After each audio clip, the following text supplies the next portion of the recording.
Bro, I've been thinking all day too. People really be hanging on to that high school shit. That's all the time, bro. Nah, like not people, just certain people. Bro, high school was 13 years ago, and motherfuckers really be like, yeah, you bullied me in high school. I hate you. I can't wait to shit on you. And that shit was 13 years ago. Like I said, bro, certain people, they saying that because they couldn't touch you back then, so they gonna touch you now. You know what I'm saying? So Hey, that's how I feel, at least. I want anybody that goddamn I bullied in high school, middle school, or elementary school to know that you will watch me today. Don't even worry about it, nigga. You win. You know what I'm saying? You win, bro. I would have whooped your ass back then, but today you got me, nigga. That's entrapment. Trust me. That's entrapment. I'm not fighting nobody. I'm telling you right now. I'm going to win. Trust me. Hey, I ain't gonna say what you thinking, but I'm on the same type time too. I already know that's entrapment. Yeah, bro. bro. Funny. That's entrapment. I'm good. But bro. nah, bro. Like I told you, bro. I've been working all week, bro, by myself. So I just been sitting around thinking and shit. And I was like, damn. First I started thinking about people be holding on to high school shit. Then I started thinking like, damn, niggas really was graduating from high school and moving to Atlanta talking about fuck Augusta and moving back to Augusta the next year. That's every day, bro. I think that's every day. Yeah, niggas still doing that shit. Niggas grown as hell still doing that shit, bro. Yeah, I think that a lot of times people in Atlanta because they move with somebody. They Yeah. never doing it on their own. They just move with somebody. And Yeah. then when that don't work out, they come back to move somebody else. And that don't work out, they go back up there. So it's just. But I ain't gonna lie though, the people that went to high school with me that moved to Atlanta, all of them moved there and they never came back. Well, I can say that. Like I keep saying, certain people. Yeah. Atlanta is for certain people. It's not for everybody. If you ain't doing nothing in Augusta and you think Augusta ain't working for you, going to Atlanta not doing nothing is also going to not do nothing for you as well. Man, I lived in Atlanta for almost a year. I don't even think it was a year. It might have been like 7 or 8 months. That shit ain't what people think it is, dog. Like, if you a single man and you got some money, you gonna have fun. But if you a young, broke nigga trying to make something out of yourself, oh, you gonna struggle, my nigga. What about that? People been talking about that. This Casamigos? Casamigos. I ain't gonna lie, So, bro. was that cheap last year or something? Because everybody's saying the price is going up and everybody drinking it now. Oh, I don't know. I ain't gonna sit here and lie to you. You drink anything, it seems like. So I don't know, like, what's good and bad. Because you drink, if it's alcohol, you just gonna drink it. Nah, I ain't like that, bro. Goddamn, I drink tequila and whiskey. That's all I drink. Oh, okay. I drink Hennessy, but I can't drink more than like a cup. I throw up because I drank so much Hennessy when I was young. I can show you videos when I was young. I drank so much Hennessy, that shit ain't make no sense. So I can't drink no cognac. That shit too sweet for me. Tequila or whiskey. This right here, I ain't gonna lie. I'm a wave rider, bro. You know what I'm saying? For the first time in my life. Okay, I got you. Yeah, for the first time in my life, I'm a wave rider. I only been drinking this shit maybe like 4-5 months. I seen somebody talking about it. They was like, it was good. And I like, that shit can't be that good. And sure enough, I had a sip of that shit. That shit tastes just like tequila in Mexico. You know, tequila in Mexico be sweet and strong. Nah, this shit ain't cheap. This shit $55. A bottle? Yeah. Oh, yeah, that shit ain't cheap. Yeah. That's why girls have told me in the past that I need to work on my budgeting. But, you know, them bitches be broke. So they don't understand that I got $55. You know what I'm saying? Hey, don't stop, bro. I'm just saying, bro. Like, I got $55. I'm not a teacher. You know what I'm saying? Yeah, you a wild guy. Hey, man, we got a new episode of Maine and Slim, man. We in this motherfucker, dog. Y'all folks stop moving to Atlanta too, man. But yeah, man. Which episode number this is? 3. I like to do the episode number thing. Nah, we ain't recording in so long, bro. I done fell off track from it. Slim tells me all day about topics. I'm like, why you keep talking about topics for? Just bring them and come on. I was excited, bro. I can tell. I can't be excited, bro. You can. Yeah. Still doing this the gonna show. be episode 8. I thought you canceled it. Nah, hell nah. But people was asking That was me, the streets was saying, bro. Yeah, people was asking me talking about you and Maine must be beefing. Y'all ain't doing Maine and Slim no more. I said, nigga, ain't no beef. I'll never beef with Maine. If we was beefing, I wouldn't like your stuff. I wouldn't come on your stuff. Nigga, they thought we was beefing. It was one of my homeboys too, and I told that nigga, like, as soon as he said it, I was like, oh no, I like that nigga more than y'all. Bro, I always say that shit. I don't think people know us enough, so... And if we were beefing, I think people would know. They just would know. And yeah. If that ever happened. They'll be able to sense it too. I think you'll see a podcast every single day because we be going back and forth every single day. Yeah. I'm going to drop on Tuesday. You're going to drop Mondays. We're going to be assholes probably. I just know you, so. I can't really do the beef thing though. And we going to talk about that later, bro. Like when it comes to podcasting, I don't really like controversial shit, bro. Like I know people be like, "Oh, Slim controversial." I don't really see it that way, bro. Because like I said on one of my episodes before recently, I ain't never said nobody's music was trash before. Yeah, except Damo, he don't count though. You know what I'm saying? But I ain't never did it. But we got a lot of topics. I told you I'm here to pod, bro. I'm excited. I've been sitting in the house all week, goddamn working on weddings and shit. Well, actually, I was at a wedding this week. It was my first wedding. I don't think I've been to one. I ain't even know. I was the best man. I ain't know supposed to give a speech or nothing. I had to give up the rip. I was like, a speech? Why am I doing this for? How you feel about weddings? I can say this, and this I wanted to say this at the wedding, but you get tensed up when everybody there. I think that I enjoyed it because I knew them and I was the best man, of course. But I enjoy and I don't want to sound racist, but I enjoy black love being celebrated. I think that it's so much it's so much against black love, like it's so much stuff that can stop it from happening. Like I'm talking just amongst us, like men and women, like our egos or just how we brought up. You know what I'm saying? Like that can make us not even pick the right person. It's so much you faced with so much that when you see it successful, it looked good. It looked good, and to see people actually happy, like I'm happy that I went to that wedding and not a wedding where people just got married because a guy going to the military. You know what I'm saying? Yeah. Or somebody's pregnant. Like this was something they just chose to do because they loved each other and he felt like that was he feels like that was the right person that he wanted to spend the rest of his life with. And I think that was good. Like, I like seeing that. And I'm not trying to be biased because I know him. It's just they didn't have no other things going. She wasn't pregnant. He wasn't going to the military. They could have just been girlfriend boyfriend for the next 5 years and probably been okay with it. So I like to see black successful love and just seeing how it played out, like knowing all that went into the wedding and all the time she texting and asking all these questions and all the stress of the wedding and like it's a lot that go with it. Like I already know that if I ever got married, if for some reason I did that, I don't think I want to go that route. I want to just get it. I want to be like very mad normal. You know? I want to be mad normal. But like seeing that also like damn, like but like you want your wife to be happy as hell. You know what I'm saying? She looked happy as hell. So it was dope. It was dope. I can say this during the wedding. I thought about you for that moment, right? And I was like, pause, no homo, don't cancel me either. But I say that because I was like, oh hell no, there's no way I could document this. Like me watching it, it is almost impossible to actually like. I'm talking about this was like a happy wedding. If you've seen like videos that I got in my phone, or I'm curious to see how the people that they hired to do it did it because I felt like there was no way they captured the moments I thought was fire. You know what I'm saying? Mm-hmm. And I feel like a wedding is like extremely hard to capture all that's happening because you got all these corners that stuff happening. You don't know who's who sometimes. Who mean what to who? Who do you record? Who do you put the camera on? Who don't put the camera on? It's a lot that go into that. So I commend you and anybody that film weddings or take pictures of weddings and all that stuff because to bring that to like light, I know it gotta be hard. Yeah, I shot my first wedding by myself recently, but this wedding season, I think I did like 4 weddings. Yeah, I did like 4 weddings this wedding season and finally shot my first one by myself. And exactly what you said, it's exactly that, bro. Like, it's so much going on at the wedding and so much you got to do. I ain't gonna lie to you. It's not hard.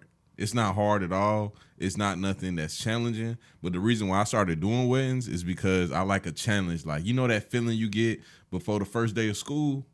Like that nervous feeling? Yeah. Or like before your first basketball game of the season? Bro, I chase that feeling all the time. So I was like, man, I want to do something that's more challenging. So I start shooting weddings. And then I seen how much money, like, I ain't gonna lie, I wanted to do something challenging. But then when I seen how much money people was making on weddings, I was like, bruh, so more you mean people willing to pay. Yeah. I was like, bro, so I can shoot a wedding and be straight for 2 months. You know what I'm saying? Shoot a wedding and pay your mortgage for 2 months? Oh yeah, let's go ahead and run that. Nah, you know what I'm saying? So yeah, I've been working on the wedding, the first wedding I shot all week though, editing the pictures and everything. And I want to say I shot like 1,000 pictures, and out of the ones I picked, it was like 200. And the videos we took, it might have been like 300 videos, but they all like a minute or 2 minutes besides the whole reception. We recorded the whole reception. It was like 25 minutes long. Did you mic them up? Like you mic'd them up?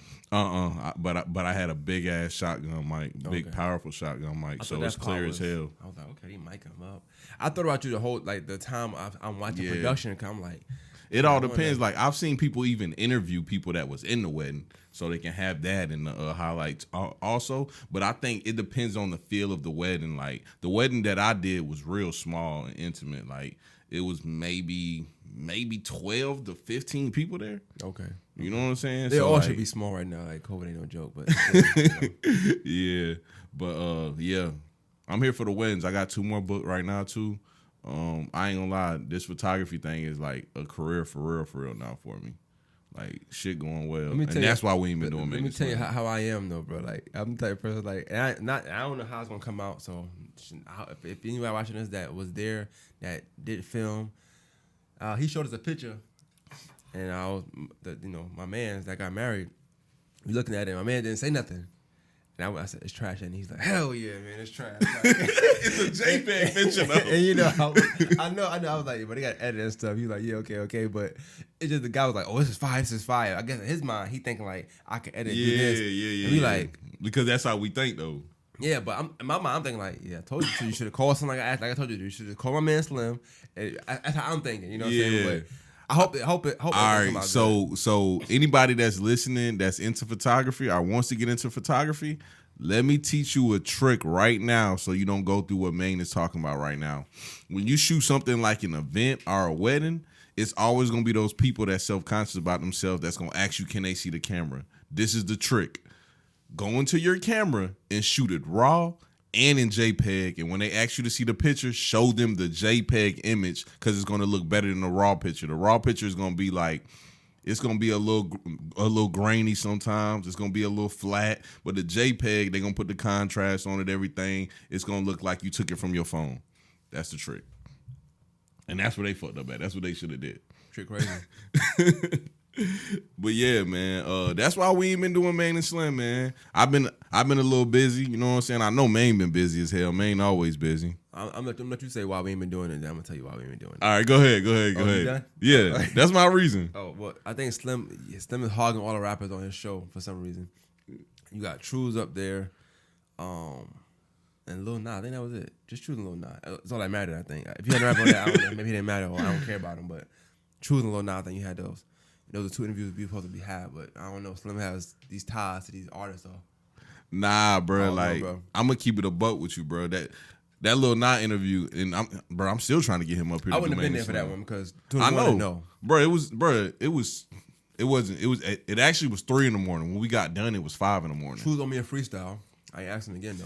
Yeah, and Trues, I forgot how me and Trues ended up doing the pod, but he's supposed to do Maine and Slim also. But yeah, interviews coming soon, man. And if you want to interview, go ahead and book an interview. You know what I'm saying? But that's why. I'm sorry. I be forgetting about that part. That's another reason why. Niggas is broke. That's another. I can forget about that. And then we have had emails of people trying to book. What usually happens is when we tell them the price, we don't hear from them again, or Facts. It's somebody who already said. And this is just. I mean, I would just clear. You already know who this is. They said they wouldn't pay for interviews, so it wasn't no point in me even responding to an email about it because you're not paying them. I'm not doing it. So. Yeah, for sure. And that always trips me out because it's like, bruh, you'll pay for a video, but you don't want to pay for no interview. And it's like, I don't know, bruh. Like, it don't trip me out no more, bruh, because I got clients that's like for real with what they do and they willing to pay for like what they got going on. So, I just, I don't care about people that's not. I had a guy he's managing right now. He's managing some artists in New Jersey. And he was like, yo, can you check their stuff out and whatever. So I checked it out. I didn't get back to him. And I was telling myself, yo, this music is good, but like I can't tell what type of person this is. And they're like, yeah, we trying to get on some podcasts now. This is up north now. Mm-hmm. But what happened is the podcast they're trying to get up north is all booked up. People paying them, they booked up. And my thing is like, I say this. Booking podcasts or interviews for an artist is like some of the top tier things you can do because it's gonna make you stand out, but also people gonna get a better feel of who you are as a person. Yeah. The music might not do it for them, but actually talking like that's going to do it for you. Like, it's just a good tool to have when you do start. If you do make it to them big leagues and you start going to the Breakfast Club, you don't have those Chief Keef moments or Lil Durk in the early stages moment where you're not talking, you don't know how to talk. That's just how I feel. But I thought that was dope that he said that. He's like, damn, that's crazy. Up north, they just booked up. They okay with spending bread up north on their career though. Even if they don't go nowhere, they okay with doing it. But down here, it's just like I don't know. Nah. The market is probably a little different there. Like, it's funny because I was listening to your podcast today with Jason X. I was about to call him Juanito again. I ain't gonna lie. I don't know. He kind of banned that name. I feel like. Yeah, bro. I don't like that because that's a fun name. Yeah, it was a dope time. Bruh. You know how I am. I like to create characters. I know, man. Like, that's the best thing smoking, man. Like, I like to create characters, bro. So that was a good ass name. But I was listening to y'all podcast, and y'all was talking about the 9 to 5 thing, which I got a lot to say about later on. That's why I put that on the list also.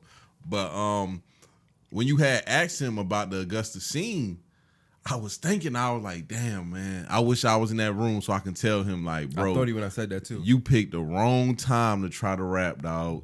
Cause I'm gonna be honest, bro. If I was to do music, bro, I wouldn't do music in Augusta. And me and Blue was just talking about this earlier today. The reason why I wouldn't do music in Augusta is because Augusta is a medium-sized town.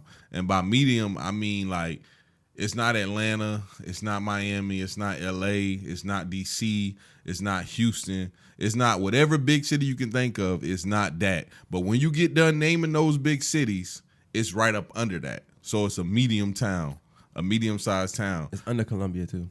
I was gonna say that. Yeah.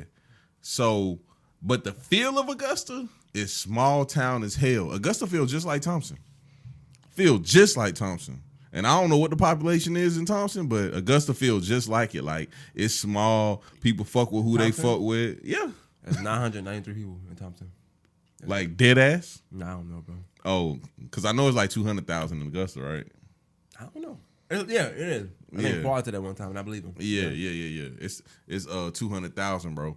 And so, like, imagine doing music in a town like that where it's a lot of people, which could be a lot of eyes, but as far as the market is crazy. Like, I probably would move somewhere like Atlanta. See, you know what I'm saying? I feel like, yes, I get the math on that, but my thing is like, I just feel like what's gonna go is gonna go, bro. Like, yeah, I agree. We talk about Augusta because we from here, and it'll give you confidence as far as like doing music and how you use your hometown sometimes. Hopefully, if you can, like me and you do, probably use your hometown to kind of see how you can compare when you do leave. Like, if you can take over your hometown, sometimes you can take over somewhere else. Sometimes. Yeah. So I get that as a measuring stick, but in the same breath, you got social media for a reason. When you post them online, you're not posting it just so Augusta can see it. Mm-hmm. I would hope so. And if you are, then that mindset is already kind of backwards, which is when you need management and like a different team around you to let you know, like, yo, post it because this is what's going on. With Warren, I can say this just for him, and it could be had a conversation. I think him trying to do everything kind of hindered him a little bit because he's trying to shoot his own video. He's trying to do this. He's trying to make the beats. He's trying to do a project and all that stuff. Whereas if he could spend time on doing one thing, then have somebody else focus on. I think somebody said that one time. Like, you pay people what they good at. So if you got a dope videographer around, pay that person to shoot the video. Don't worry about it no more. Now you can focus on whatever you got to focus on. And I think that it was a time span where all them signs was going up where like everybody wanted jobs, everybody needed help, needed employees. That was the perfect time to drop that song, fucking 9 to 5, because you got all these memes all over the world in Atlanta, in New York, all these Dollar Generals and Checkers ain't got no people working. I think I was in Checkers in Atlanta one time and they was like, we'll pay you $100 the next day if you work today. Like that's the time you want to put a song like that out. But you waited almost 2 months, you know what I'm saying? And that time that was like, it goes. Well, we started talking about it, so we might as well just do the video review now. Oh, definitely.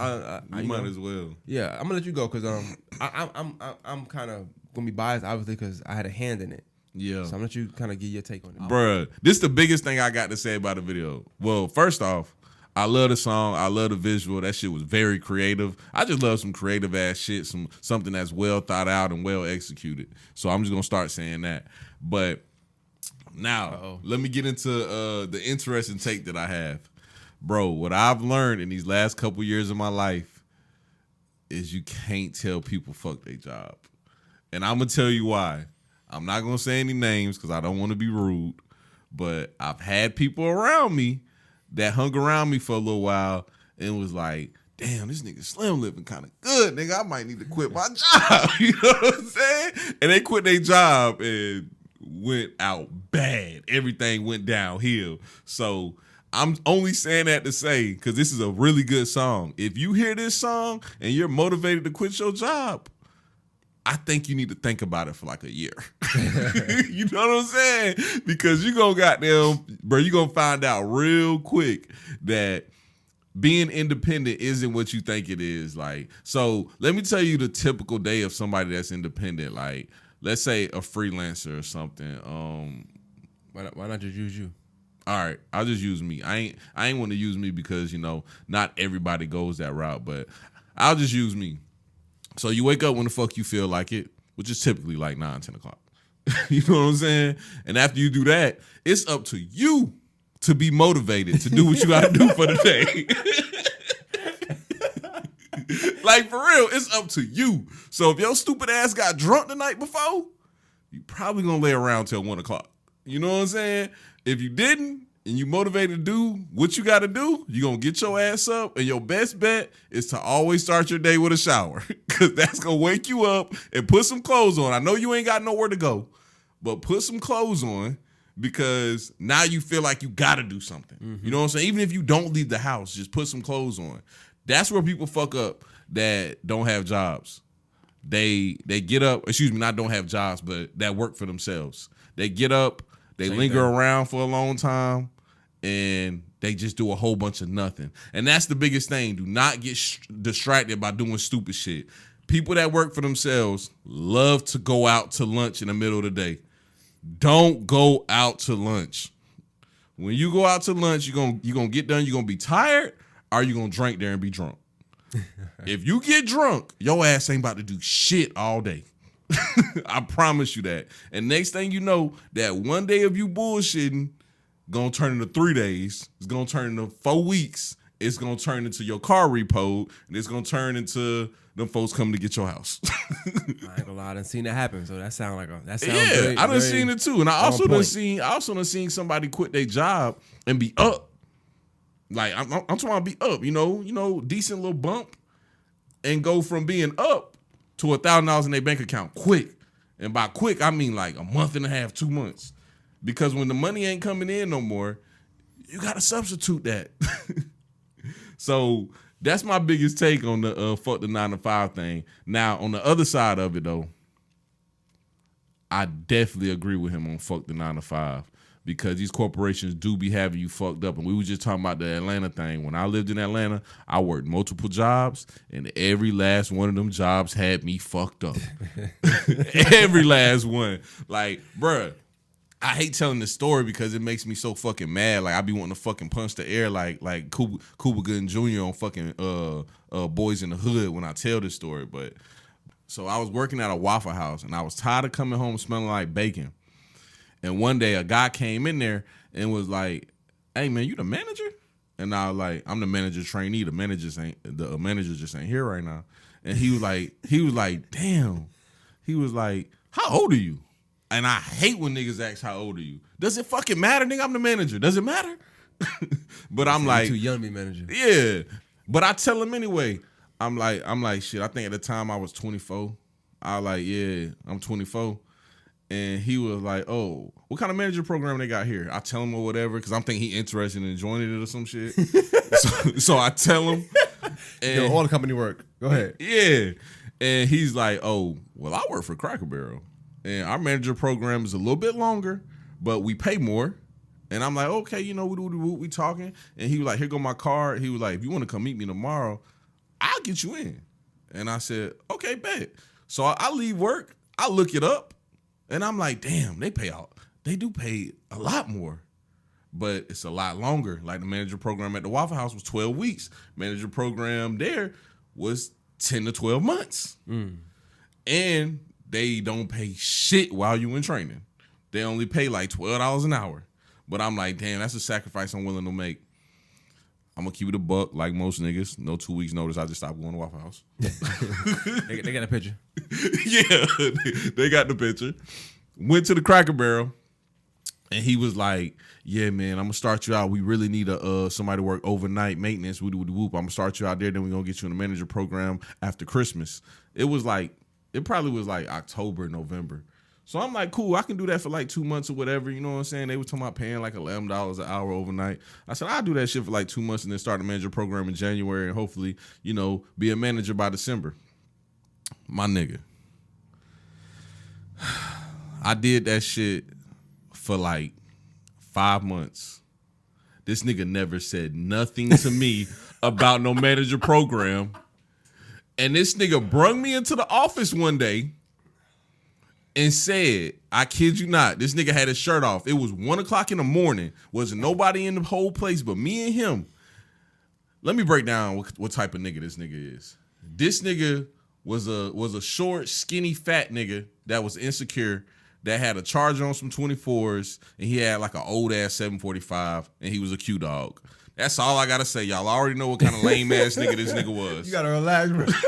Nah, I mean, I just described a lame ass nigga, didn't I? But you said a Q dog, like you saying all the niggas is lame. Bruh, not all Q dogs is lame, but Q dogs will recruit some lame ass niggas from time to time just to goddamn fill the gap, bro. They do that. I don't know why they do that. And everybody listening, know I'm telling the truth. Them niggas will do that shit, bro. Bruh. This nigga brings me in the office and he's mad about some shit that has nothing to do with me. And he busts out and he goes, see, bruh, for you to get to where I'm at, you got to do certain things. Or you ain't never going to be where I'm at. I looked at that nigga. I said, nigga, I don't want to beat you, nigga. Nigga, you got a fucking 2002 Charger on some fucking old-ass aluminum foes and an old-ass goddamn 2004 745, nigga. I don't want to fucking be you, nigga. Nigga, you fucking almost goddamn 50 years old making $40,000 a year. You think I want to be you? Nigga, I want to be making $40,000 a year in December, nigga. You fuck me, nigga. You fuck me. You know what I'm saying? You wasted my time. I've been here for 5 months. Man, I snapped on this nigga. I was going to beat his ass. But this nigga started talking about calling the police and some more shit. Because I ain't going to lie, bro. I threw a fucking fit in that bitch. I tried to put my hands on this nigga. Bro, that shit got bad. And like I said, wasn't nobody in there but me and him. So he took off running when I tried to put my hands on him. So I told you he was a bitch ass nigga. But long story short, not only does this nigga end up getting fired, every manager that was there when I start working gets fired. So guess where that leaves me? You manager now? No. Still just an overnight maintenance nigga that nobody knows. And not only am I an overnight maintenance nigga that nobody knows, the new manager that comes in is cool as fuck. So he's like, man, I ain't gonna lie, Slim. I really need you to be a busboy. I'm like, bro, I'm not being a busboy. And he's like, come on, bro, just look out for me. You know what I'm saying? I'll keep your regular pay. And I'm like, okay. So I start picking up some busboy shifts. I did that shit for like a month and a half. And finally, he calls me in the office and he goes, when he calls me in the office, I'm happy. I'm like, oh, this nigga about to put me in the manager program finally, because I had told him about my situation. That nigga goes, yeah, I just wanted to let you know I'm about to give you a $1 raise. You the man. I looked at that nigga, I said, nigga, I want $40,000 a year. I don't want $12 an hour. I want $40,000 a year. He was like, I have no idea why that man told you that, but that's not even how the program worked. And I said, so you mean to tell me I've been working here for 5 months and nothing comes from this? Bruh, I just looked that man in his eye and I said, man, I'm gonna keep it a buck with you. You was real cool to me or whatever, you know what I'm saying? So or whatever. So I just want to let you know I'm gone next week. And he goes, there's no such thing as a 1 week notice. I said, I can be gone today. It really don't fucking matter to me. You know what I'm saying? Like, I'm trying to be nice here. And he goes, bro, please. He said, I'll give you $250 on top of your check if you stay for 2 weeks. I said, I ain't gonna lie, bro. You make it $350. I got you. He goes, I got you. So that's the last job I had. Let me tell you this. I work in corporate America, you know it, so and I'm a manager. That's the only thing I don't like about corporate America like that. When I say corporate, I mean anywhere can be corporate. As long as if it's a hierarchy in that system, it's corporate at that point. Yeah, for sure. So I I moved up from the becoming seasonal. I moved up from there gradually. However I did it, luck, whatever, I don't know. But I always say, hard work. That's not luck. Well, I'm gonna say that for who you brush shoulders with sometimes, because sometimes it's who you know, not what you know, and then who you know True, determine what true. you know too. I happen to come across people that knew a lot and core like it to me and trained me on certain things, so I know a lot in that particular company. But what I will say, when you work your way up that way, right? But how I see things is it's anywhere. It's a good side and a bad side in any corporate America. So you got good politics and bad politics. So if I'm that dude that people love and you around me, automatically they're gonna take liking to you. Mm-hmm. If I'm somebody that they hate and you're around me, you an idiot too. You know what I'm saying? Like that's just how it goes. Yeah.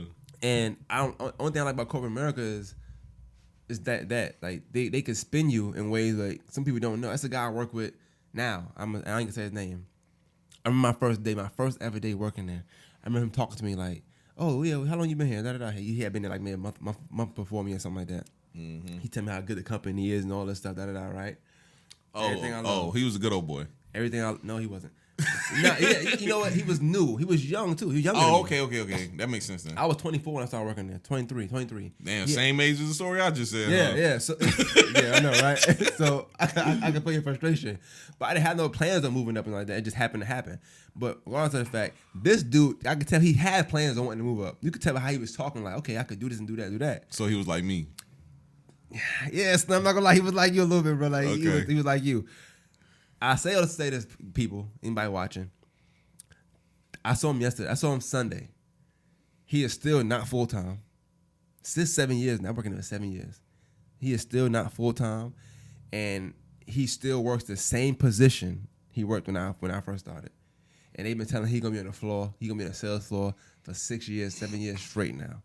And I be feeling bad because he used to get happy sometimes. Like, yeah, they take him move here. I'm like, nah, I ain't moving you, bro. I'm in these meetings, man. They not moving you, bro. I don't know what they telling you, but they not. It's not going. It's not happening. So I hate that about corporate America, that they will spin you, knowing that they have no plans to move you up or no plans to do this, that, and third. But they want you to. It's easy to sell you in corporate America because you get a script a lot of times for stuff. They always say, any new policy, you'll get something that says, if you get pushback, use this or use that. I don't necessarily use them. I never use them because I don't believe in lying to the employees. I'm gonna tell you straight up. They actually don't let me talk to people when they come in now. So one day they let me. It was a new group coming in, and the store manager went, and then I went, and the store manager said, "Yeah, so you won't never be in these meetings again." You know what I'm saying? And I think it was just because I told them the truth. Like, if you don't work here, don't work here. It's bad. It's gonna be hard work. Da da da. He told some whole story about how he came up. I'm like, I ain't telling that story. That shit is gold. Nobody care about that. I'm gonna tell them the truth. If you don't work here, if you ain't trying to sweat, don't come. I'm gonna tell you the truth. But I like that because that's what you gotta hear though, because that's what I want somebody to tell me when I come into a job. No matter what you need. Don't get me wrong. You need the person that's gonna be fake too, because they got a job to protect. So we say F9 and stuff, but like you say, you want a 40. If people that make $120,000 a year following that script, I'm okay with you following that script. Mm-hmm. You know what I'm saying? But for me and just how I am, I feel like I gotta be real regardless, because I don't know where I'm gonna be at in life. I might use this to go somewhere. I might stay in corporate America. But however I do it, I need to know that, okay, he was like this. This is how he always been.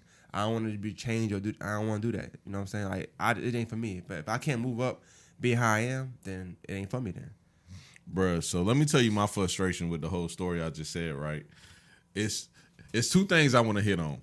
First off, the biggest frustration was the fact that I already was a manager trainee, making $16 an hour. Or was I making $18? At Waffle House? Yeah. I think I was making like $16 or $18 an hour. You was young and dumb too. But I also was there for 2 months and didn't get paid because I don't know if it's too much information, but my social security number starts with a 0.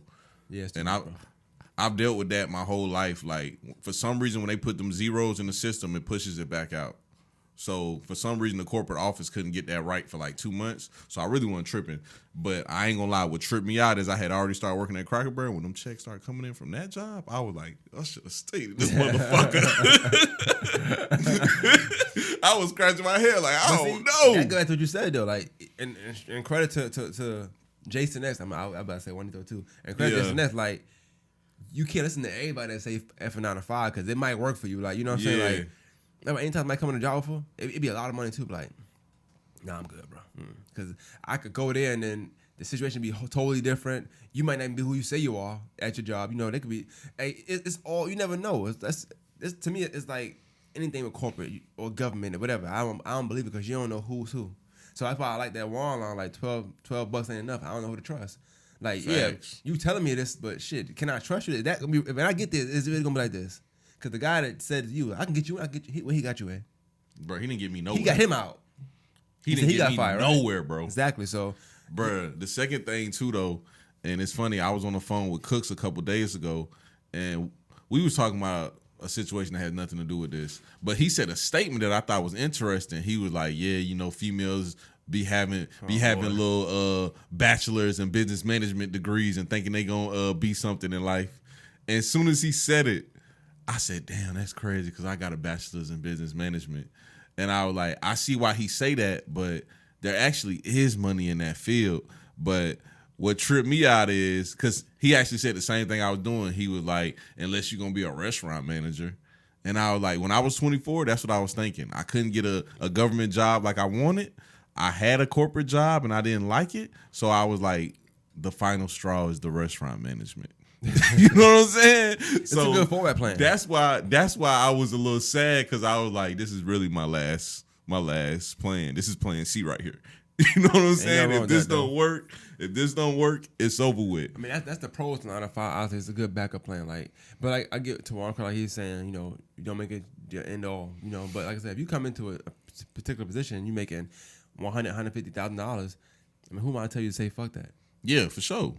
It's some people that, you know, get rich off of 9 to 5s. And I think it's all about your experiences too. Like I ain't had a job that I hated so much. I had one job I hated, and I stopped working there. Like I used the first excuse to ever stop working there and stop. But any other job I ever had, I didn't hate to where, or it didn't hinder me to do anything else I wanted to do. Yeah. And his song, you know, in verses, you see that he was going through some of each of them jobs. So I can see why you had that. It's an attitude, mindset. You know what I'm saying? Yeah, bro. In the song, it sounds like he felt like he was underpaid for how much work he was doing. And I don't share that same sentiment when it comes to 9 to 5s. This is my only issue with 9 to 5s. The people that you work for try to sell you on advancement, and they try to dingle the steak in front of the lion. And the steak is always, look at my life. Mm-hmm. And my issue with 9 to 5s is always, nigga, I hate your fucking life. True. Yeah, True. Like, bro, for me, it's a lifestyle thing. Like, I don't want to be at no place all fucking day making this money and my fucking youth just goes the fuck away. I want to be able to make me, like, bro, I've been saying this for years. I would much rather make $40,000 a year doing what I like, still being able to pay my bills, than make $100,000 a year doing some shit I don't want to do and enjoying one vacation a year. The ideal of enjoying one vacation a year for 20 years scares the fuck out of me. Just to make some ungrateful ass kids and have to pay their way through college, and then I die and they sell my land for nothing, for peanuts. That shit sounds like hell, my nigga. That is not no American dream. That is hell, bro. For real, that's living hell. I want to be able to be like, man, I want to go to the beach next weekend. You know what I'm saying? That's the life I want to live. You know, and I think too, like, even if you do work a 9 to 5 or whatever, like just working one ain't gonna get you ain't gonna get you where you want to, like, go to the beach. You gotta actually be up there to even make the money, to have money to say, I'm going to the beach next week. Yeah. You know what I'm saying? That's why people be cashing in their vacation time. And I never understood that. Like, boss be going in telling people that work with him, like, man, y'all need to take y'all vacations. I'm like, boss, maybe they don't have it that way. That's why they be cashing their vacations out. Yeah, definitely. And it depends, like I said, it depends on what you make at the job. Like, what you stand for, what you do, what you make, all gonna make a difference in your decision at the job. You know what I'm saying? Like, yeah. If you feel, like, if you even have the slightest feeling of being underpaid, which is why corporate America is funny like that. It's fickle. They be like, it's a rule. Like, you can get fired for talking about pay, because you might make just as much as this person, and that person do 1,000 times more than you with your job. Mm-hmm. So for y'all to have a conflict, it's not I don't know the right word to use, but you shouldn't talk about pay at the job. It's not ethical. It's not ethical. Yeah. So And the reason being because I had a situation where a guy at the place I work now, he was a load puller, so he put all delivery orders all day, pulling, and found out that a slow dude that just load trucks from I think 6 to 2. He had a set shift in the morning too. All he do is load people all day if they want help. It made the same amount of money. And he was like, I need X, Y, Z. They said, nah, he left. But that's why, you know what I'm saying? That's why he's like, all right, come out. Hey, but bro, you don't think that type shit be crazy though? Like if I found out that, cause I'm a manager. Let's say managers that I'm say all my peers, whatever that we call them. If I found out that the worst manager made what I make or anything above, by nature, if you real, if you're not real, then whatever. But by nature, I want more money. Yeah, because for sure. I'm doing what I'm doing. They doing what they doing, and they making the same amount of money to me. So I either want more money or I want less work. However that works, and you can't get somebody less work because let's just be real. If I already know to do 20 different things, you're going to keep asking me to do 20 different things. Man, but I got one more thing I want to say about this too. That wasn't the last job I worked, but it was the last job that I worked for a good amount of time. You know what I'm saying? I also worked for somebody's cleaning business, the guy that mentored me, but it wasn't really like, you know, working for him. It kind of was like him mentoring me, even though I was getting paid, but he was setting me up so I can have my own cleaning business. But the 9-to-5s that I had after that period and during that period, they didn't even last a month. And that's because I had to learn something, bro. It's not enough money in the world that's worth more than my time. And them folks, like I said, them folks will dangle the steak in your face and make you think that shit is just a good life. And that shit is not the good life. You know what I'm saying? I got off of that shit quick. You know, and not to give like a mentor lesson like that, but in all reality, everything we just saying, wrapping it up, of course, is like the reason why somebody like Warren could say F a 9-to-5, you can say F a 9-to-5. It's just decisions you make in life to where you're not dependent on a 9-to-5 to survive. Yeah, for sure. You know what I'm saying? Like, and if everything we say, if you're dependent on one to like get your kid, then it ain't for you. What we saying ain't gonna be for you anyway, because you need one. Like, you need the job. And that's why I started with what I said. Definitely no, but yeah, I still, it's people that got kids that still feel that way. Now I can respect it. It's going, like you said, when you get up, it's up to yourself to motivate you. You know what I'm saying? So when people go to that job, they hate that job, but it's motivated because they got them kids that's hungry, they got rent due, and they gotta be there. Water, all that stuff. So it ain't for everybody, but definitely like I think something like that just and even in life, like it make you make the right decision so that you don't have to be dependent on doing this or that. Like you can do what you want to do, and that freedom, like I said, I know people that probably envy you because you got this freedom. You know what I'm saying, that people don't have. We had a whole I think Moses on said something that one time that was kind of outrageous, but you know, just because you don't have kids don't mean you don't have, you know. Oh yeah. But my thing is, you're not relying on that. Your life doesn't depend on you working. Like if you never want to work a day in your life, you just have to make decisions to be okay with not working a day in your life. If that makes sense. Yeah. And it's up to you. Like you said, the main thing you said about the whole thing, I was like, is you gotta be motivated. Motivate yourself. Oh yeah, for sure. So for 9-to-5, people get motivated by their kids or they paycheck, whatever. For people that's creative, you get motivated by making creative, or you know, you gotta. If you don't make money, you don't survive. I mean, I don't see what more motivation you need than that, in my opinion. But to end all this, do not just jump out that water and think you're gonna be an entrepreneur or you're gonna be a creative and your lifestyle is gonna be the same. It's gonna be a rocky ass period, like I say all the time. A motherfucker might come get your car, or about to come get your car, and you got to make some pimp decisions. So think about that shit first, dog. But I was about to call him Juanito again. I'm with Jason X, dog.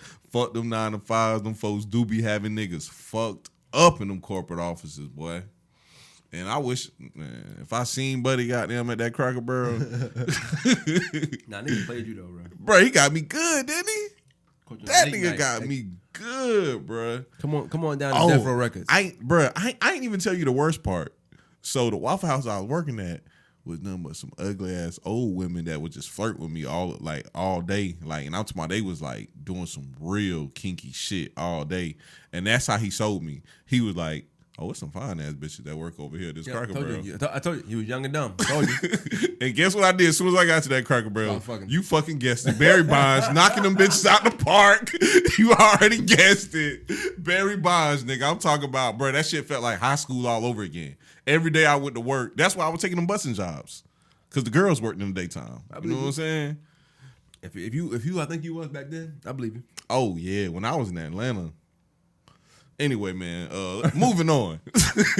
Hey, if you young, if you under 25, bruh, I'm going to say this at the beginning of the podcast. Everybody needs to move away from the city that they from and just try some shit out on their own. Pay a couple bills on their own, you know what I'm saying? Experience a little life away from their family for a little while. Because guess what? When you move your ass back, you're going to appreciate where you from a lot more when you finally see how head-ass Atlanta is. But go out there, make you some money, blow that shit on some goddamn alcohol, some weed, some girls, and yeah, you're going to come back home with a different mindset. You're probably going to be a millionaire the next year after that. But don't be 30 years old with 4 kids trying to do shit like that. Y'all niggas out there is wild for that type shit. Slim is the king of saying 5 different things at one time. I love it every time. I told you that 5 different lessons just now. That's how I talk, bro. I just be fucking rambling.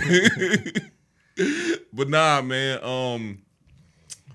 Next topic. The baby?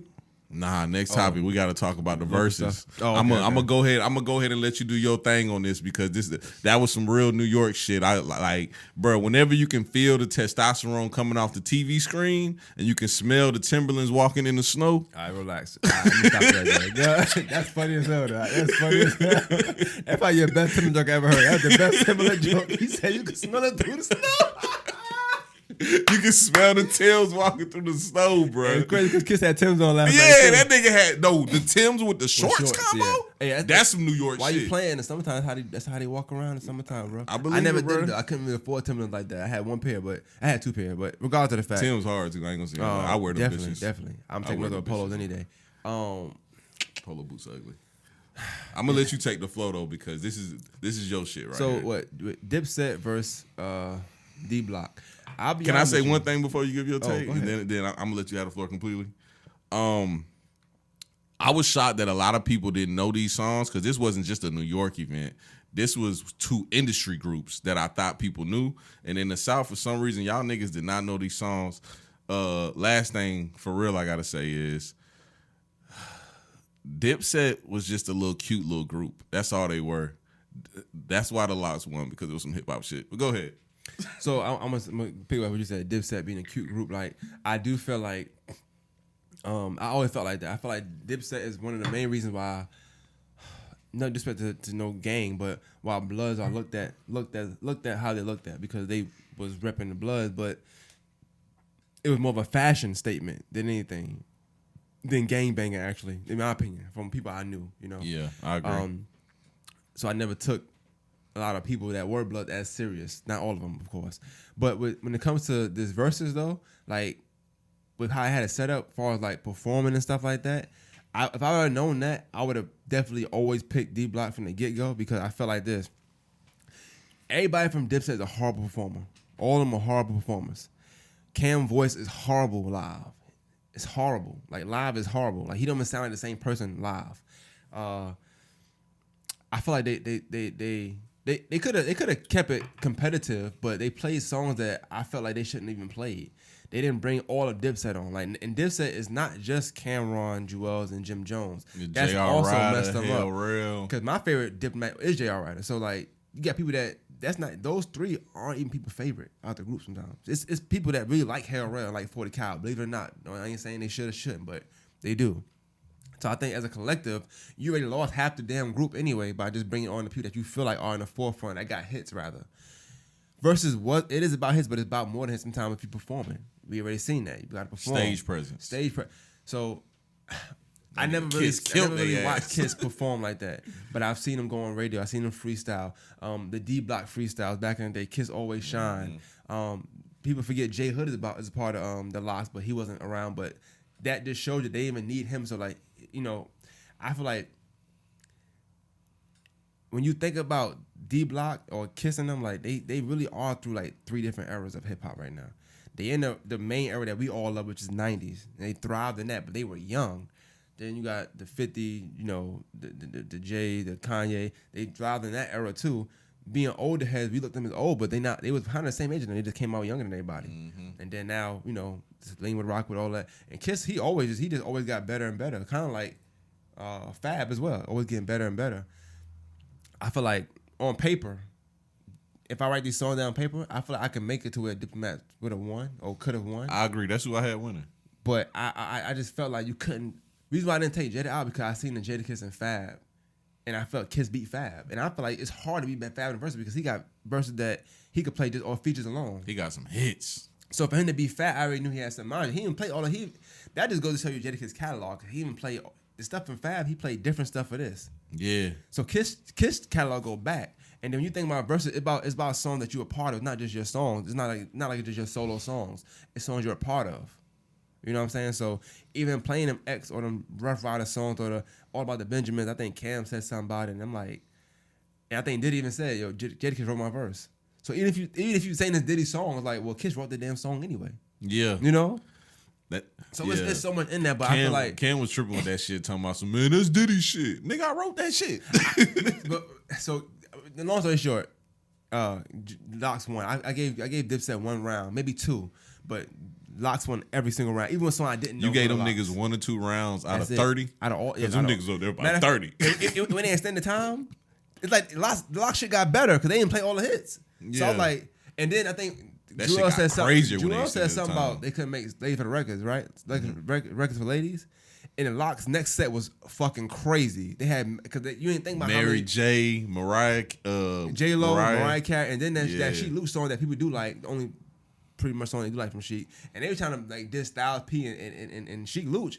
When you look at Dipset, Styles P and Sheek they made their own way like on their own. Like it's Jewel's. It's one song though around that time that you saying right there that I felt like got really overlooked. Summer in Miami. I fucking love that song, bro. I love it, but people was like killing that shit. Like, what the fuck is this? A new song? It's not a song you play at VERZUZ though.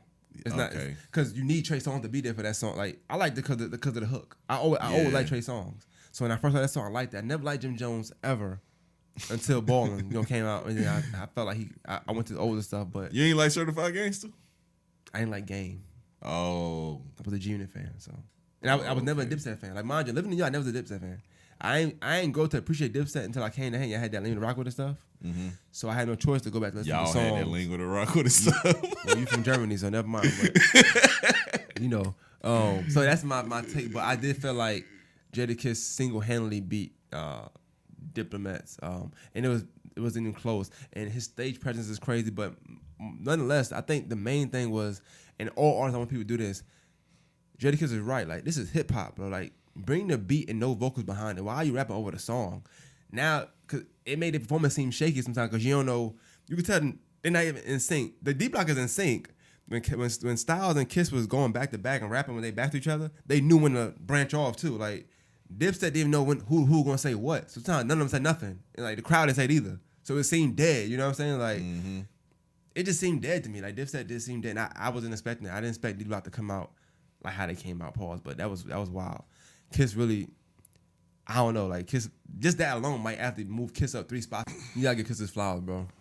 Oh yeah, I see why he was the guy pushing that top 5 Dead or Alive because he went up a lot of places on my list last night. Well, he opened top 5 for me, but rapping wise, because I think Kiss, if you listen to Kiss album, like, he'll walk you through the streets without making you go do something. Like his lyrics is just like it's that real.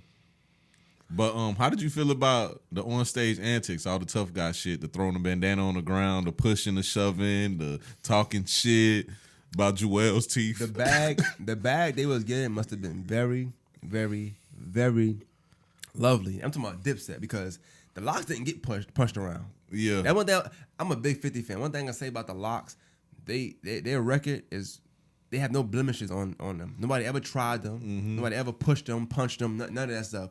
No respect to Dipset, but they all been punched or tried or robbed in some way, some form of fashion. So you got to give Lox credit on that standpoint. I think that what I saw the most, obviously, so I posted it. The guy for me, because I watched it today, was Kiss taking off Jewel Since a bandana and like throwing it down. I jumped when he did that shit because I thought it was over. Mind you, if it was a red flag, that'd be different. A gang flag, but it was a black flag, so cool. However, you could tell that people didn't like it because the stage started getting more crowded. They kicked everybody off stage after that. But it was the entourage just coming on because it was so many antics going on. You could see people just coming on. Jim Jones didn't like that. You know what I'm saying? Like he didn't like the antics. But Locks, I mean, this is how I feel. You watch me play ball before, and you see how I talk. Yeah, I think people from New York, you just naturally aggressive, bro. Like it's not even to say like F you or like I might say fuck you, but I don't mean fuck you. You know what I'm saying? I'm just saying it because I'm up. I'm bragging. That's, you know, and when you winning, you gonna brag. You play ball with me. Like when I play ball, I'm talking shit. If I'm up winning, I'm gonna talk shit the whole game. And I feel like Kiss, he was doing what he did because he was winning. He knew he can feel they were winning. So the more they won, the more shit he started talking. But the very beginning about the teeth thing, that's a real line in D Block. Drew Up stand at teeth at the time. It just happened to fit the fucking script at the time. That's the song. That's an old song. Yeah. So when he pointed at him, it was like it's almost like Kiss was like, nigga, this is you. You know what I'm saying? I felt like Kiss was like, I don't know, he was out this world. Like that was like out of, I wasn't expecting that. He was in his Hitman holla bag. Yeah, I'm like a Hitman fan, but I would say that performance and shit, like yeah. But whoever like if you talking about just hip hop, Kiss was like everybody in one last night. Like if you talking about stage presence, bars, aggressiveness, wittiness, funny. Like he beat them niggas in every category. And Harlem niggas are good jokers. Dame Dash, you see Dame Dash, he joke all the time. Mm-hmm. They couldn't even joke with Kiss. Like none of their jokes hit harder than Kiss jokes.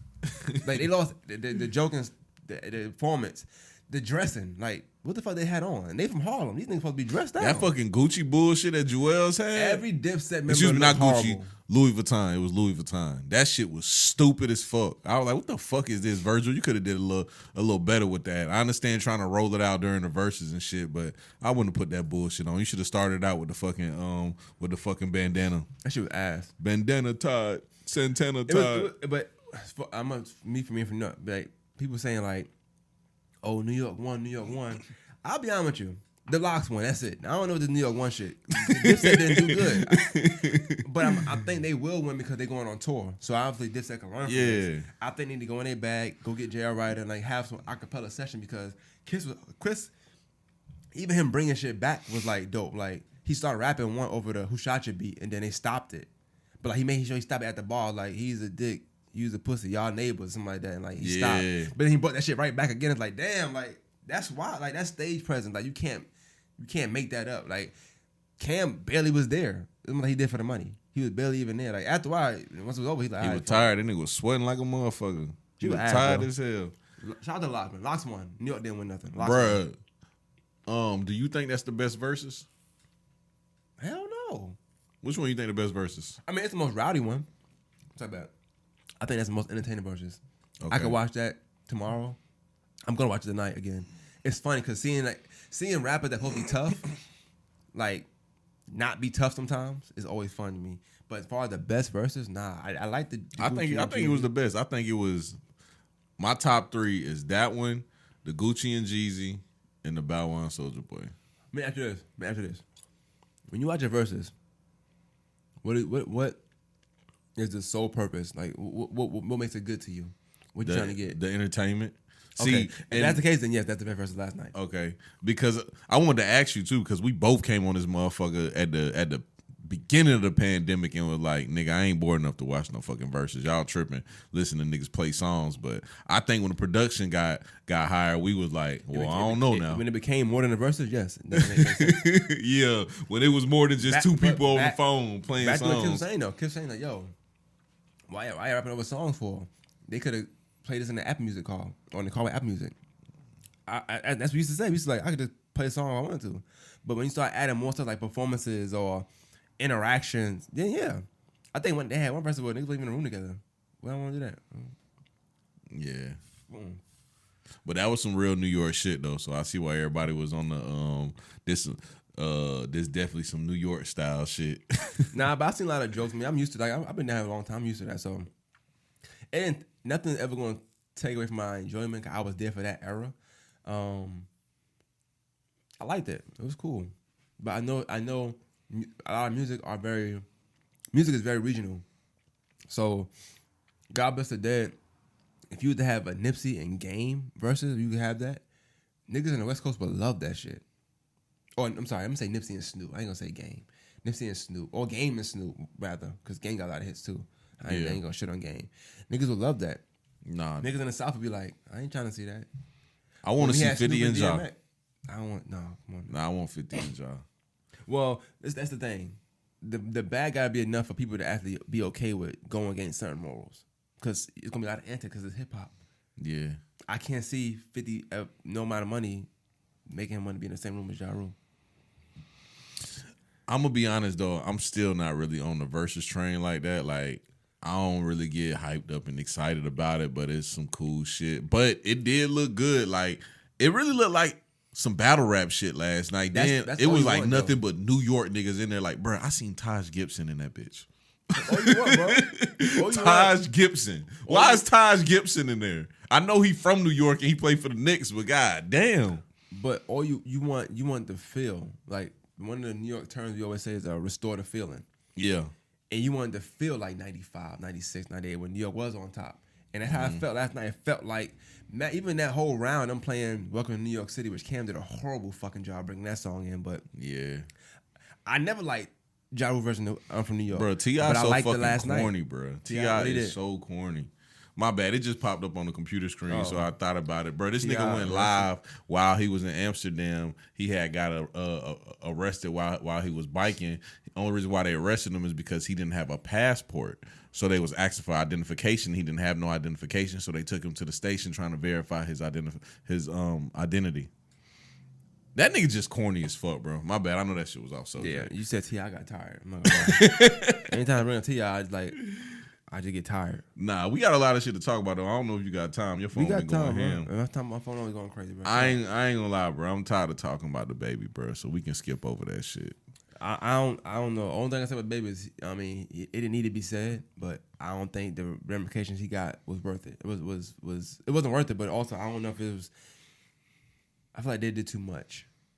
I agree. But that was my only take last night when I was arguing with people on Facebook. Like, bro, what he said was wrong, but how y'all trying to punish him is even worse. In the court of public opinion, y'all go too hard. Like, in America, we have certain things like amendments like cruel and unusual punishment. In the court of public opinion, y'all don't do that. Y'all try to goddamn kill a black man because he say some ignorant shit. Because what he said was just ignorant. That's all it was. I think every once in a while, the cancel culture jumps the gun. And I think, or the cancel team, whatever. And I think whatever he says, nothing I would cancel him for, or want anybody to get canceled for. Cause I think what he said, if he put 10 people in this room, about 5 of them might feel that same way.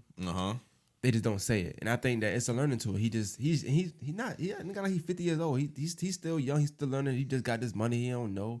He just says something that I'm pretty sure when you're performing, you feel at home. You feel like these are people. You know, and it's just going. So he just said something he probably shouldn't have said. Point blank. Period. Like, is it bad that he said it? I mean, is it worse that, like, what's worse? Say he feels that way, but he never said it. He happened to just say it. Okay, cool. He apologized. Keep moving. I don't know if him getting dropped for all these shows makes sense. He's a big artist. He's a big star. So I wish the best for him. I don't want to get canceled. I'm not a crazy fan of him. He's not a bad rapper, but I'm not crazy about him. But I think they're doing too much, if you ask me. Yeah, cancel culture goes too far. And I really think he didn't know Questlove. I think I believe. Oh, nah. I know for a fact he doesn't know Questlove because I was watching his lives one day and I forgot what song it was. It might have been not New Edition. Was it New Edition? It might have been New Edition. It was a New Edition song, and he told his mama, he was like, I don't know who the fuck this is. I said, oh, this nigga don't know music. The thing is, everybody ain't cultured. You know, like that. He's from Charlotte, so he's not even from. It was New Edition too. I just remember it. So I don't. And Questlove is not a. People know him if you know music, but if you don't know who the roots is, you think you don't know who Questlove is? No. I think hip hop heads be trying to kill niggas for not knowing goddamn. That's crazy. People like KRS-One. That's crazy. You know what I'm saying? It's people that rap or now. Big L. Back in the day when you rapped, you used to like all rappers. Now it's like. It's been so many decades, like you're not going back to see who Kumo D is or hip hop ain't as young as it used to be. That's why now you have people like Drake be getting flack for, oh, you stole the person's lines. Like, that's what people do. People, they take lines and they change it up as a show of respect sometimes. You know what I'm saying? I remember when Drake was on a YG Someone you song. Know your history. He did like a Too Short line. And I'm like, I'm pretty sure he know that's Too Short line. Like people like he's stealing bars. Yeah, I remember that. But that just goes to show you that people don't know. They're not well versed in their music. Or even on Look Alive, he stole one of he took one of Project. I ain't gonna lie, dog. Niggas go too far out their way to get in they anti-Drake bag. It's not that hard. My nigga just posted a goddamn picture of him in the closet looking real suspect. You don't have to goddamn do no extra shit to go in on Drake. That was a wild picture. That's a wild picture, bro. Yeah, that was a super wild picture. But yeah, shout out to the baby, man. I mean, do your thing. And the new song he got, I ain't gonna lie, I'm not crazy about him, but the new song, I like the new song, I like the new video. I'm mad that stuff like this happen when you got a nice rollout. You know what I'm saying? Like, hey, bro, I tell you something though. If we keep going the direction that we're going with cancel culture and even speaking on gay topics, we're never going to have the conversation we need to have. Like, can I tell you a short story that happened recently? Yeah, anything. And hopefully they don't cancel me for this, but I'm about to tell you straight up. Make it divide right quick. So, go ahead. This is my words. This has nothing to do with Maine. I'm just gonna tell this story straight up how it is, bro. And I feel 100% comfortable with this. And if I get canceled, I'm definitely on some DaBaby shit. I'm tripling down. but bro. So when I was young, I used to do a lot of partying. This when I was probably 22 and shit. It's already starting out bad. And like every blue moon, it would be this gay guy. And he would just say some real weird stuff out the way to me. And I'll get offended, of course. And I'll be like, you know what? Like, I started to think, like, I think this stuff is happening because I'm too nice to these guys. So I went years where every time I even spoke to somebody that was flamboyantly gay, I just didn't say nothing to them. Oh. Like, I didn't say one word. And my homeboy, Fat Cam, he kept calling me homophobic. He was like, bro, you're homophobic. You act weird every time we be around gay guys with the whoop. And I told him, I was like, back then? Yeah, this was. that word just got made a couple years ago. Nah, this was like 2014 maybe. Oh, okay. Nothing. Okay. Nah, it was before 14. It was 2010, 2011. And so let me tell you what happened recently, bro. And by recently, I mean a couple days ago. I'm in this house. It's a lot of girls in the house, and it's like 3 gay guys in the house. They're playing like this little game or whatever. Everybody's drinking, having a good time. I'm just being friendly. I'm being friendly to everybody. And one of the girls says some crazy shit. Like I ain't gonna lie, I want to suck Slim up. And I'm just like, what the hell going on here? And the gay guy goes, girl, that's crazy because I was trying to too.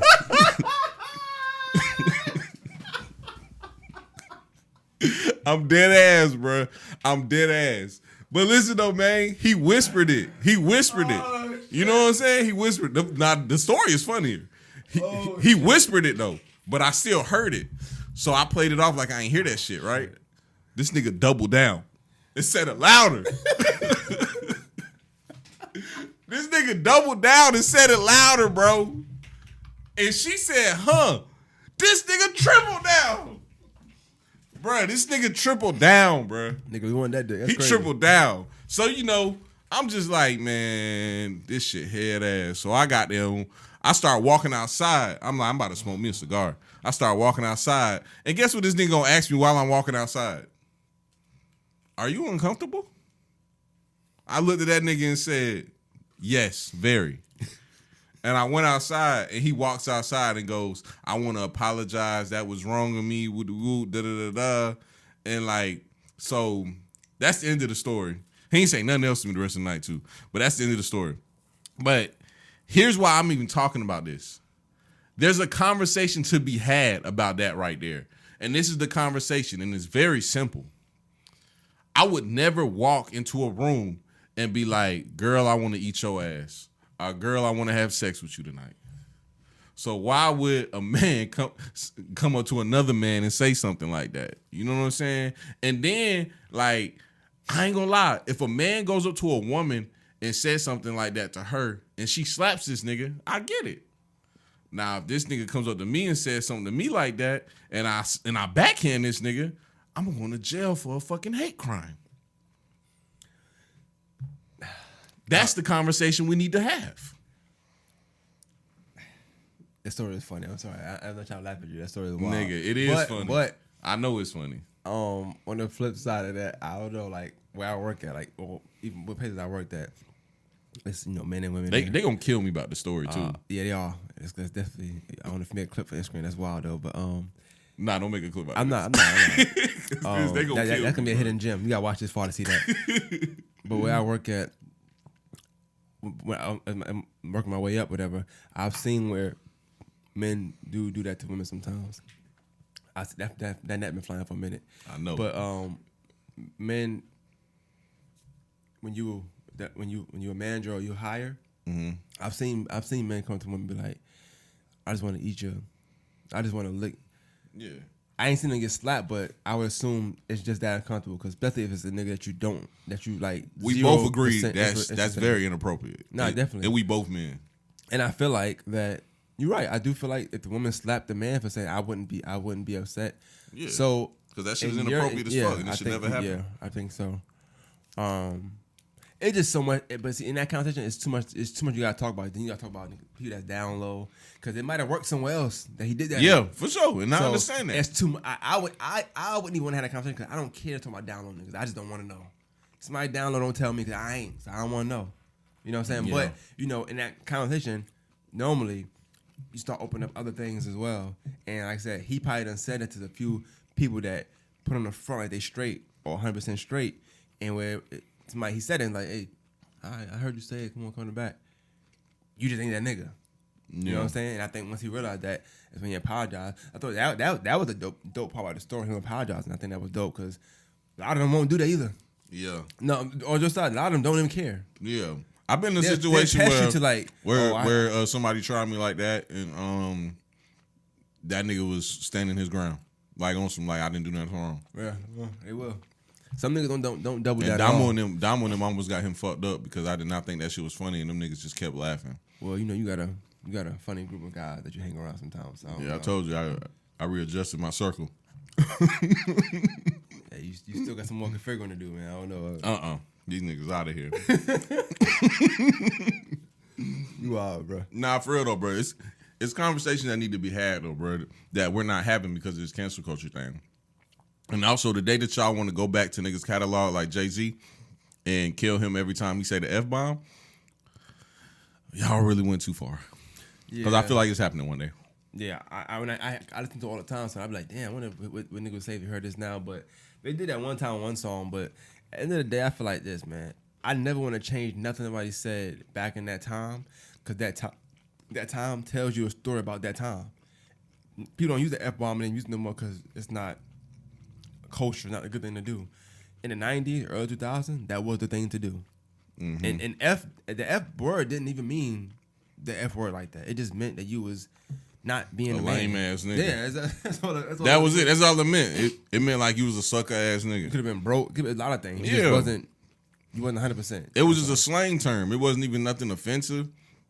Like a nigga probably have a gay brother and still use that word, and his gay brother use it too. Yeah. You know what I'm saying? This nigga might be openly gay too. That's just how shit was then. But word. In closing, my biggest issue with them and the baby is, bro, black people is always ready to goddamn cancel another black man. But as soon as a white country singer says the N-word, they don't be giving a fuck. They share that shit one time and be over it the next day. This nigga the baby, oh nah, he tripled down. We need to get him the fuck out of here.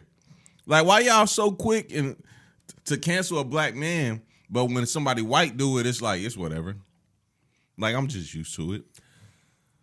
I mean, you speaking facts, bro. Like I said, I don't know. I think that and sometimes it's the thing of, and this could be a karma thing for baby. I don't know what he has done. You know, he had a lot of issues going on with Meg and stuff. So I wonder how she felt. She probably back that laughing like, yeah, nigga, told you. They probably set that shit up. It could be Tory Lanez effect too. It could be he had Tory. You know. Yeah. I thought anything is politics, and the music industry definitely got politics. So I wouldn't be mad if it was something to do with that.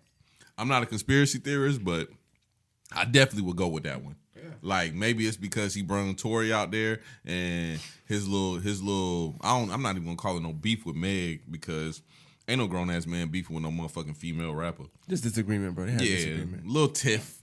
We gonna call it a little tiff. Cause ain't nobody beefing with no motherfucking female rapper. But I'm gonna tell you something weird about these fucking female rappers. They get in a bag and start thinking they got them gangsters of the year. And it's like, shawty, you twerking videos. I'm not about to beef with you. Definitely gonna watch it though. Oh yeah, I'm gonna watch it. Yeah, I'm gonna watch it.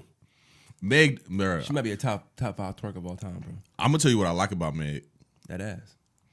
Nah, I like something more about Meg. I like how regular she look.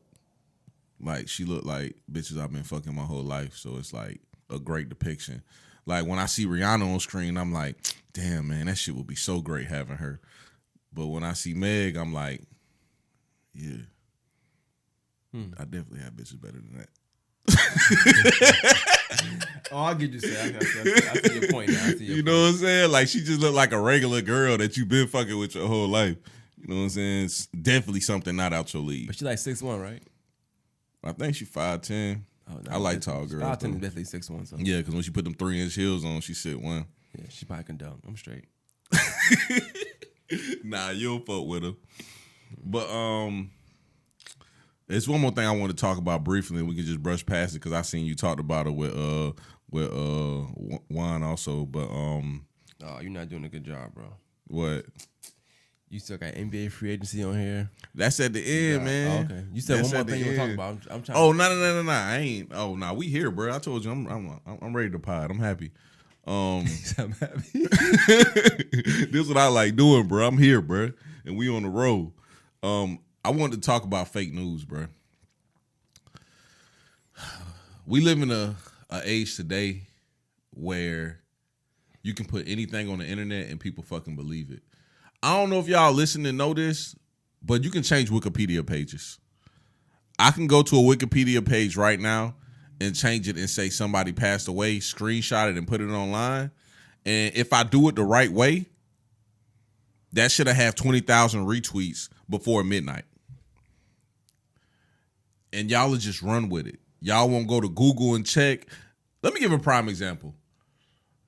I woke up one day and I went to YouTube and that shit said Lil Durk found guilty. And I said, damn, he went to court for that shooting already? I said, man, I know they ain't got them fuck Durk up. Went to Google, typed in Lil Durk. Of course, it was just a headline for YouTube. I'm saying this to say, y'all don't do that. Y'all would have ran to Facebook and been like, damn, free Durk. Yeah. You know what I'm saying? Y'all just don't do that. So with that being said, it was a situation that happened in Augusta where somebody brung up an old case where a transsexual got killed in a neighborhood, and they said that they did not use any names. They said that a former police officer was involved in this and was being questioned about it, and also a known hitman, and they both hang out at like a garage. And y'all ran with this bogus ass article that nobody knows where it came from. It was just a screenshot that was online. Y'all ran with that shit and accused a person that is well known in the city that is a former police officer from the city. Y'all are fucking weirdos. Like, if you're accused of something that high, my nigga, I'm not even talking about that shit. I don't give a fuck if you guilty or not guilty. I'm not even talking about it because I don't know what the hell going on. Then on top of that, I don't even know what happened. You know what I'm saying? So maybe, and this is just me, goddamn, you call me what you want. Maybe something happened and what you did was justified, and maybe you should get off on it. So I don't want nothing to do with that shit. You know what I'm saying? People just so quick to run awesome shit just so they can have something to talk about. And that's my issue with the fake news shit. Why everybody wants something to talk about? Yeah, I don't know. Like, as far as like the fake news, I mean, people. I don't know. I know people be bored, so they just put stuff up or what. I'm not sure. I'm gonna say my standpoint on all that stuff we go on and talking about is, for me, I got hit up a few times about this particular situation you're talking about because somebody that is pretty much all but pointed out in the story It was on my podcast before, and then I had recently just had the brother of the transgender, the victim rather, Felicia. The brother was on my podcast. I'm real close with him. So that was like wild to me. Like, damn, that's crazy. You know what I'm saying? Only thing I can say is, like I'm saying I said on other podcasts, is I just publicly, I'm not comfortable talking about anything to do with murder, like locally. You know what I'm saying? Like I feel like cause we all can see each other, and I don't want to ever say something that's wrong, or I don't want to ever have. I don't know how you feel about this. I never want to have my platform or anything be used as evidence for somebody to go to jail, or I never want to have my platform be used as evidence for somebody to for a family to get justice of some. I don't want none of that. I don't want to be involved in no criminal murder talks and none of that stuff. So only thing I can say to people, like you said, publicly, if you're okay with sharing and talking about stuff online, cool. I'm just not that person that do that. Like, cause I feel like people got names, people got families. You know what I'm saying? So whether it's one side where somebody saying somebody did something they didn't do it, you don't want to shit on somebody's name or put someone on somebody's name, because you never know what influence you have. On the other hand, if you know that there's a family that's looking for answers or something, you don't want to also put a false narrative out there that get them thinking that this person did that, because believe it or not, when people get killed, there's somebody that loves the one that got killed, and they will do anything to get some kind of justification or to justify it or just get some kind of get back or whatever. Correct. And that's the part I don't play with, because let's just say, for instance, let's say me, I had shared it, whatever, right? And they mentioned two names that might be a part of this, that, and third, and it's somebody that follow me, but maybe not on social media like that, happened to get on social media that day, and he ain't looking. Oh, word? I bet. Boom. And now two people dead that maybe they had nothing to do with it at all. Like, it just it's a trickle effect. And I know me and you talk about this more in depth personally, but being in journalism, or if you got a platform or something like that too, I feel like you can't put yourself in a situation to take any side at all until you got all the facts. If you want to do that, me personally, I'd rather stay out of it regardless. But I can't. I'm not going on there caping for this person and saying this person did or didn't do it, and I'm not going on there saying like, oh, I need justice for this person because this news came out. I'm gonna stay in the middle of my business still and let people that get paid to do what they're supposed to do their job. You know, like I get paid to podcast and do this, that, and third. That's what I'm gonna do. I ain't the investigator. I ain't the person I ain't never solved no murder for nobody, and I don't plan on doing it now. So that's why I just kind of. But I could talk personally to my friends if you're my friend, because yeah, that's cool. But if I was like on social media, I seen a lot of that too. I thought that was kind of weird. And like, you got kids, so I don't know if you ready to go to grad school and take care of kids at the same time. I'm trying to tell you, bro. I'm trying to tell you. Not grad school. I'm in law school. Nah, I ain't trying to do all that. You know what I'm saying? It's just that's too much. You know. But shout out to all the people that are lawyers on Facebook. And them niggas be going ham, don't they? Shout out to y'all, man. I can't. They need to be putting in applications, bro. I don't know if it's because of the pandemic, maybe people got more time in their hands, but even when I saw it, I still like, and I'm saying this instead, I'm just like, damn, that's crazy. How do you take all this in? Pause. Don't cancel me. How you take all this in? You know what I'm saying? I don't think you say pause no more. I don't know. They saying they banned that word too. Shit getting crazy, ain't it? I don't know what should I do. I don't know how to Hey, talk Cooks, no more. if you watching this, I'm playing pause. You speak for yourself, goddammit. That's a fun game. I'm sorry. It's Cooks got that shit. It's fun. For real. But yeah, you kind of segued perfectly too with what I want to talk about next. Well, before we get into that topic, I wanted to ask you a simple question, because you're a podcaster also. You know, we gotta talk about podcasting. We never did a podcast and then talk about podcasting. I know. Can't hate but that. Let me give you a scenario. Let's say, you know, we got a show where we book people and we do interviews. Let's say, and I'm just using these two brothers because it's just some well-known people that have a disagreement. We get Money Man Shane on the podcast, and the whole time he's dissing Jip.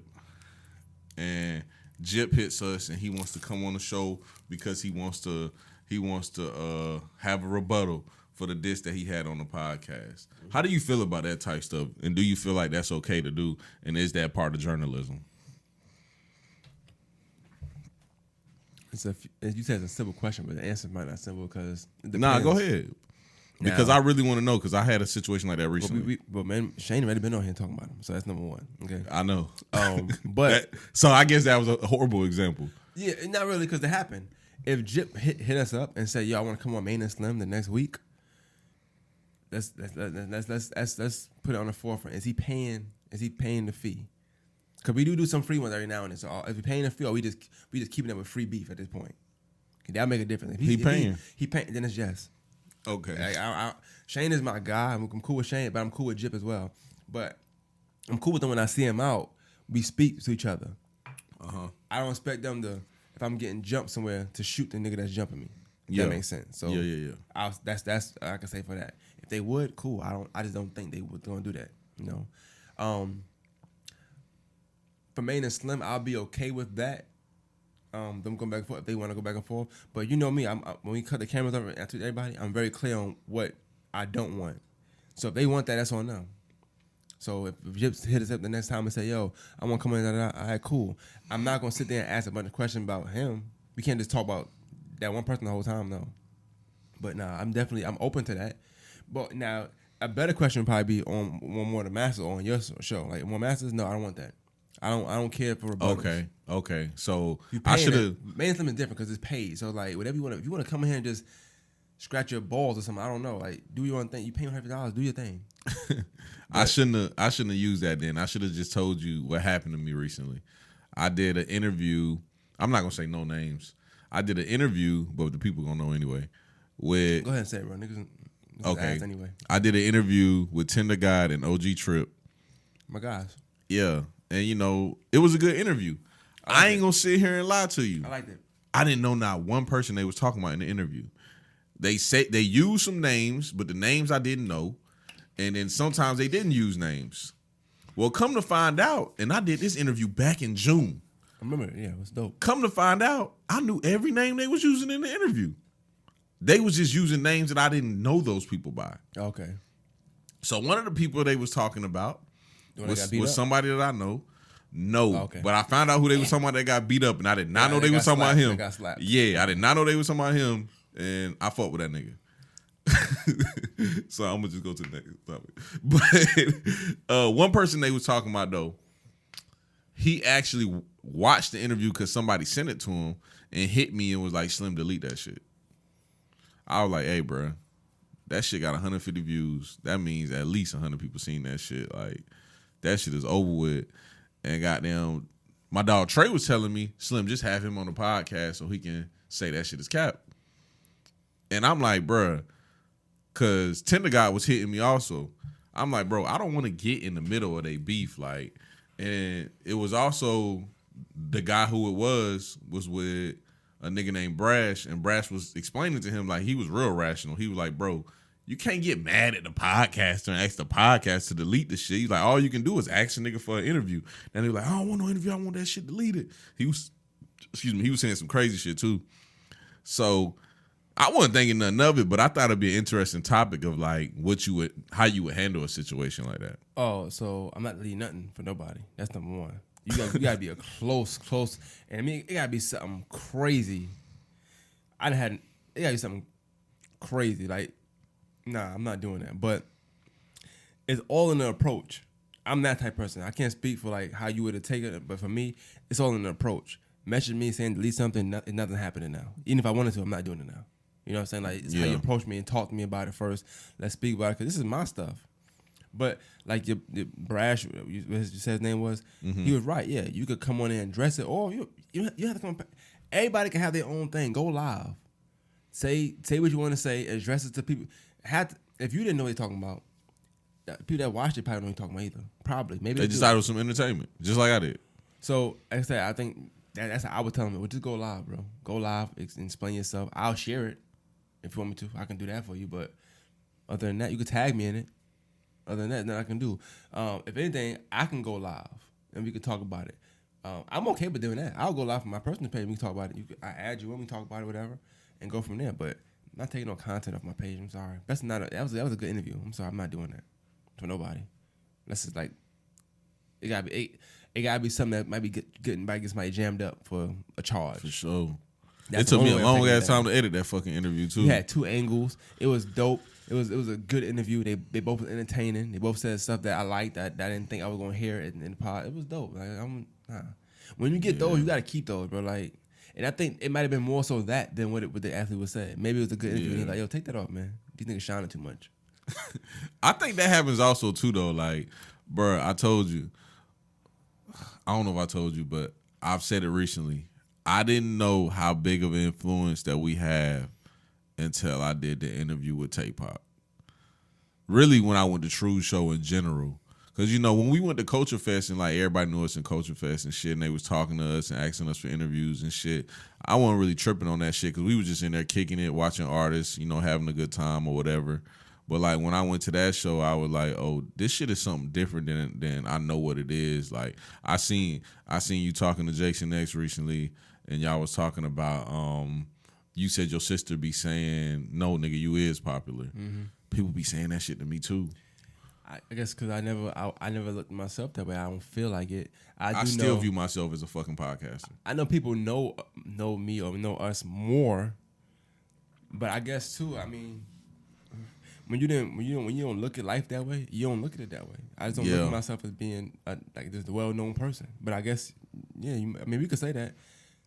I just don't. I don't wake up thinking I'm popular. I don't go to thinking I'm popular. I feel like I'm not known sometimes or not known enough. Maybe because I'm just not, I ain't where I want to be. Bro, it don't get to my head because I still go out of town and don't nobody in the fucking place know me.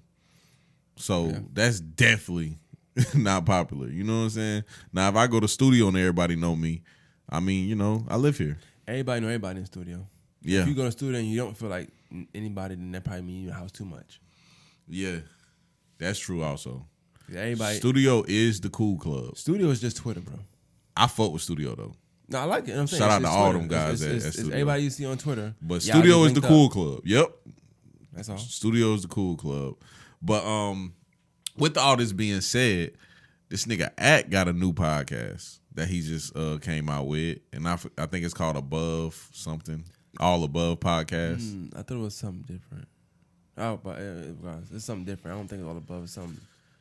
It's some word. The logo definitely was ugly as fuck. I like the name of it though. The name of it is. The name of it is. The name. Oh, Off the Record. I like that name. Off the Record. That's dope. Okay. That's dope.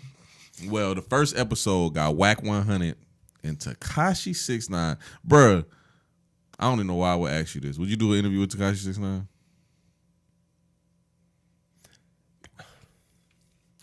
If you say no, your ass crazy. No, I'm trying. I'm not. I wouldn't be opposed to it. I'm not a rapper. Yeah.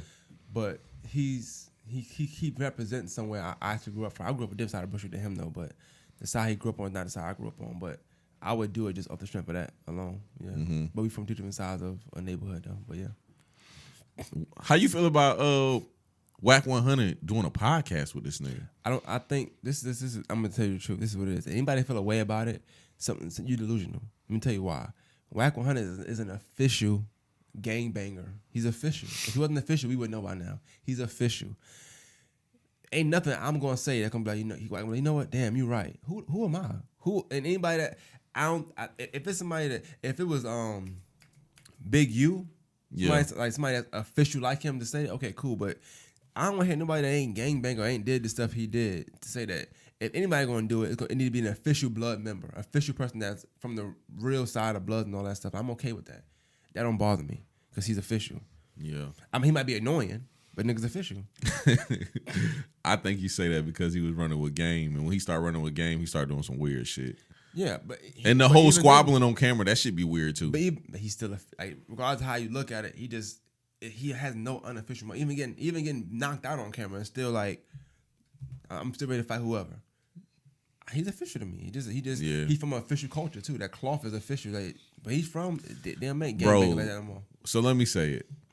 I think Academics is the most entertaining clout chaser that we have ever seen in the history of media, and that nigga is willing to do whatever to have his stake in hip hop. So you think you would say that this is like clout chasing to you? You think that? I think he got it now. He ain't chasing clout no more. I'm gonna keep it a buck. It's genius, first off, because I would have never thought to put those two individuals on a podcast together. I would have never thought it. Even though he had a rapport with both of them, I still would have never thought of it. Podcast is this. I wouldn't have did this for episode 1. That's what I want to talk to you about also. That's why I had it written down on the notes. Me and you always say that when people start podcasts, you start off good. I'm gonna get into that later. You start off good, but as I know, the more you do, you get into the shits now. You get into the shits. Go down because episode 1, he's never gonna match this at all. And he talking about some YBN Almighty or YBN J, whatever the fuck these little young niggas name is. He talking about having them next. I don't give a fuck about these little niggas that do Twitch. Yeah, I don't care. I don't care about them little niggas. You know what I'm saying? That you going from this to that. Yeah, I text you and I said, "Yo, act up 1,000,000 points." I said 1,000. You said 1,000,000.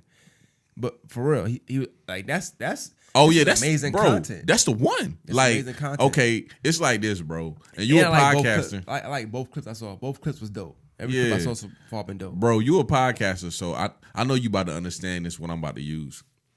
Bro, when you podcast, my nigga, you are everything. You are you are the talent, you are the director, and you are the producer. This nigga Ack is killing the producing game. Like, I don't know if y'all really watch and listen to my podcast, but that shit take a lot of work. I know that shit look like I'm just a nigga that goddamn go get a bottle of liquor and set a camera up. No, my nigga. I have to brief Blue. I gotta make sure Blue is in a good mood. I gotta know which topics to talk about with Blue. I gotta know how to present the topics with Blue. Big King, I ain't gotta do shit. I ain't gonna sit here and lie. And Big King come with great topics. I'm just gonna say that shit. You gotta hold. It's a lot of hand holding in podcasting. Yeah, like, and if y'all watch Maine show, when I watch it, I ain't gonna lie. It be some moments I'll be like, this nigga Maine better than me. Like, this nigga Maine. Sometimes you'll ask somebody a question and they'll say 3 words. My nigga Maine, goddamn, just ask him another question. Me, I give the fuck up. I'll be like, well, it was good talking to you. See, this nigga laughing because he know what I'm talking about. A few when you end the show, like, okay, he's mad now. Yeah, like, nigga, it was good talking to you. And if y'all seen the interview with Lil Nah, I ain't gonna lie, it was some times where I was trying to stop only because I was tired. But if y'all notice, I didn't stop because I fuck with Lil Nah. And he got personality, he got energy. I'm like, nigga, I sit here all night, I don't give a fuck. You know what I'm saying? But it be some people, they be dry, and I just be like, well, it was good talking to you, my nigga. Tell people where to find you. You know what I'm saying? And like, that's the hard thing about podcasting, dog, is being the fucking producer. So with that being said, this nigga Act is up 1,000,000 points, bro. This podcast, he keep teasing this motherfucker too, which is great, because that's the best way to do it. Keep teasing a motherfucker, because it ain't been a time in your life where a girl ain't teased you and you wanted that shit worse than ever. How long they actually spoke for? Like, is it an hour, 2 hours, 3 hours? Like, you know what I'm saying? Man, I'm over here thinking this motherfucker like 5 hours. I hope so, because he did the... It better be at least 2 hours and 45 minutes. At least. Yeah, I need at least 2. Yeah, 2:45, and they better speak about some shit. Like, he better ask that nigga about his initiation in the game. He better ask him about what rank they had him at. Like, I want to know some shit, bro. And he's the person that can ask those questions. Yeah, I seen the clip. He did ask my initiation. He pretty much something like, so you never was really jumped in, nigga. Like, you wasn't in. Like, you know what I'm saying? I like that. Like, him asking that question. But like I said, I like. I mean, we already knew that though. Yeah, definitely. We already knew that. And Wack's never going to say it because, like you said, he's an official blood member. He's never going to say it, but Sade and them fucked up bad. Yeah, definitely. They broke every code that you can break. I mean, my thing... Almost every code. My thing with the podcast and stuff is I'm just curious. I just out of curiosity for me of how Act was able to pull this off. Like what was the pitch? Because I think with Tekashi is maybe cool. How do you... I'm sorry. I think with Wack is probably cool. I wonder how do you pitch it to Tekashi? Wack is fine. I talk to him cool. But Tekashi, is he nervous? You know, is he scared? Is 20,000 security guards with him? I want to know, like... you know that. You know that answer because the same clip that we talking about, Wack looked at Tekashi and said, my nigga, ain't nothing, none of these people that came what you can do. He's lying. But... you know what I'm saying? Like, that shows you that Tekashi had some for real security with him. And Wack crazy thinking that he could get to that boy without, with the security there. Like, Wack, you ain't that, my nigga. Yeah. You ain't that. Ain't nobody that. But he ain't gonna do nothing. It ain't gonna be nothing done. Like, by the time He done got him, you know. Yeah. But I can't wait to see that shit, bro. I ain't gonna sit here and lie, bro. I haven't watched. I know it's out of nowhere, but I haven't watched Joe Budden podcast in about 3 months, bro. I listened to the first 15 minutes today. Well, you good. I haven't watched. I'm a fan of Joe though since the first one, but I'm not saying it's bad. I'm just saying that's the effect I'm talking about. I watched the first one because like, okay, let me see these boys on, and it was cool. Yeah, it wasn't wrong. But I know where you're going with this. They have like. There's nothing, no clip I've seen title-wise made me want to watch it since then. I'm just happy for them that they're doing their own thing now. If that makes sense. So you're kind of going towards what I was going to say. With Act starting his podcast and this being the first episode, this motherfucker is going to have 1.5 million views at the least. At the least, it's going to have 1.5 million. It might have more. It might have 2.5. But I'm thinking 1.5. I'm thinking a million in about 2 days, bro. For sure. So that's why I wouldn't make that my first episode, because everybody knows that your first episode, I ain't gonna lie, he could have did that shit with Charlemagne and it got 1 million views. So your first episode is gonna go up anyway, because that's just how it goes. And I tell this story all the time on my pod. My first episode was with Blue, and I kind of just shot that shit just on some bullshit, drunk after we left Limelight, and I didn't want to put it out. Sent it to like 10 people. They were like, nigga, this shit funny as fuck. Put this shit out. I put it out, and that motherfucker had like 100 plays on all platforms in like 2-3 hours. You know what I'm saying?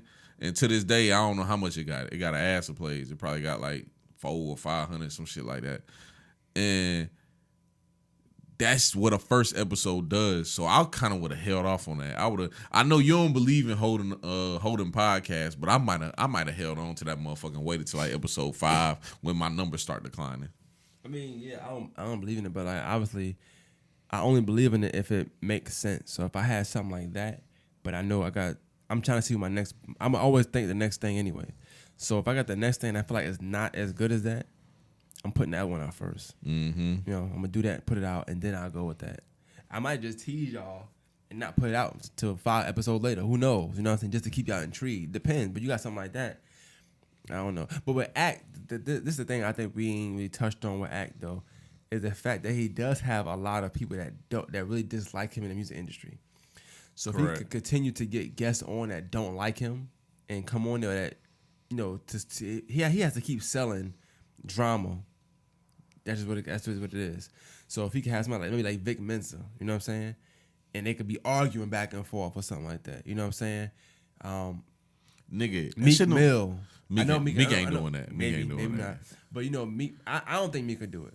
I know Meek ain't doing it. Meek don't even like doing interviews. I don't think Meek could do it, but I think Meek would do it depending on if other people are gonna be in the room. I'm not saying that somebody can make him do it, but it depends what kind of conversation is gonna be had. Free Casanova. Definitely. That's definitely who would have did it. That's and it would have been a good ass podcast too. Possible. I miss Casanova too. Pause. So I don't know. I do. Yeah, maybe Meek might not do because I think acting went off the wall sometimes. Talking about that has gotten a lot tough. He must be on steroids now. But he was talking wild. The issue with Act, bro, is that the same shit we were saying about the baby. That nigga be tripling down, bro. A good one would be. I know this probably won't happen either, but I would be interested to see Academics Maul and Rory podcast, like that episode. That'd be amazing to see. Hell nah. No, because I believe because Rory got to shoot the fade with that nigga. I'm going for Rory first on that fade. Hell yeah. I'm thinking Rory is, to me, he seems more of the type to make a good business decision to say, okay, let's put it behind it because Rory never gonna pass Act anyway. I don't know. Rory seemed like he remind me of my nigga Big King. Like he seemed like one of them free spirit type people, like somebody who like turn a whole bunch of money down. But Maul's over there, and I think Maul will be like, hey, look, well, then Maul like Act either. But it depends on how the podcast goes too. The podcast, but man, they really don't like this nigga though. If you pull up to a nigga house and put a letter in his mailbox, you hate this nigga, bro. That shit corny too, by the way. But I mean, in the street code, you supposed to hate snitches. Supposed to hate people that testify.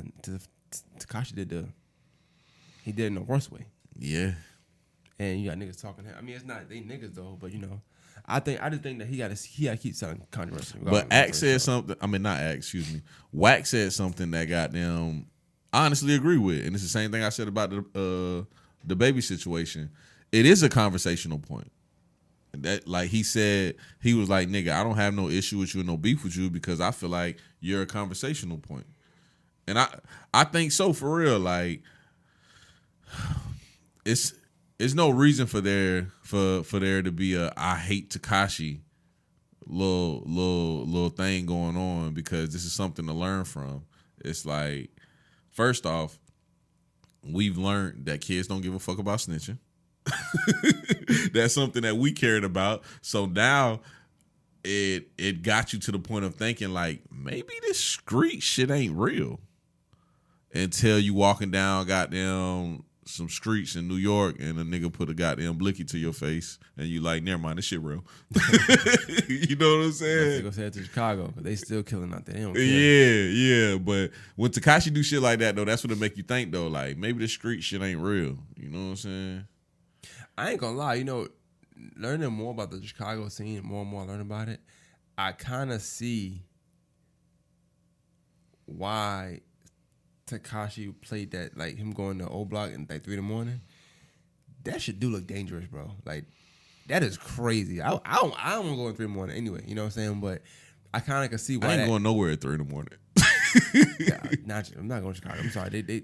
They killing broad daylight, so I could imagine doing. And depending on where a girl live, I ain't going either. Oh, definitely. No projects for me. Yeah, I ain't going no projects. If you live in North Augusta and the Greens or some shit, I'm not going, nigga. They be killing cops in that bitch. Yeah, you wild. Oh, nigga, you can get on Augusta Chronicle right now. You wild, bro. They be killing cops in that motherfucker. For real. Nah, but yeah, shout. I mean, like I said, I like what Act got coming out. I just like content, so like content. You got. I know, like you too. We got to take our morals out of it sometimes, because content is just content. So I don't care. And I know people mad. Oh, Tekashi, Wack. I never had no issue with Wack doing it. Like, I feel like it's for content. He said it on there. He said it's entertainment. But Wack is not saying I'm gonna piece him and make him blood hair, or I'm gonna go eat dinner with him. Mm-hmm. It's content, you know. Cool. I'm gonna talk to you, say my piece. Not everybody ain't gonna get the opportunity to say what they want to say to Tekashi in his face. Mm-hmm. I get the opportunity to do that. I get to look at you, not this social media shit, in the flesh. Cool. I'm going. But back to the first episode thing. Is your first episode your favorite episode? Because I know your first episode you did was with your brother. Yeah, I mean, we did it about some basketball 4 different times. Yeah, recorded 4 different times. You definitely a perfectionist, because I just put my first one out. Well, you gotta think, it's my brother too, so it's like my baby, you know. So I want him to.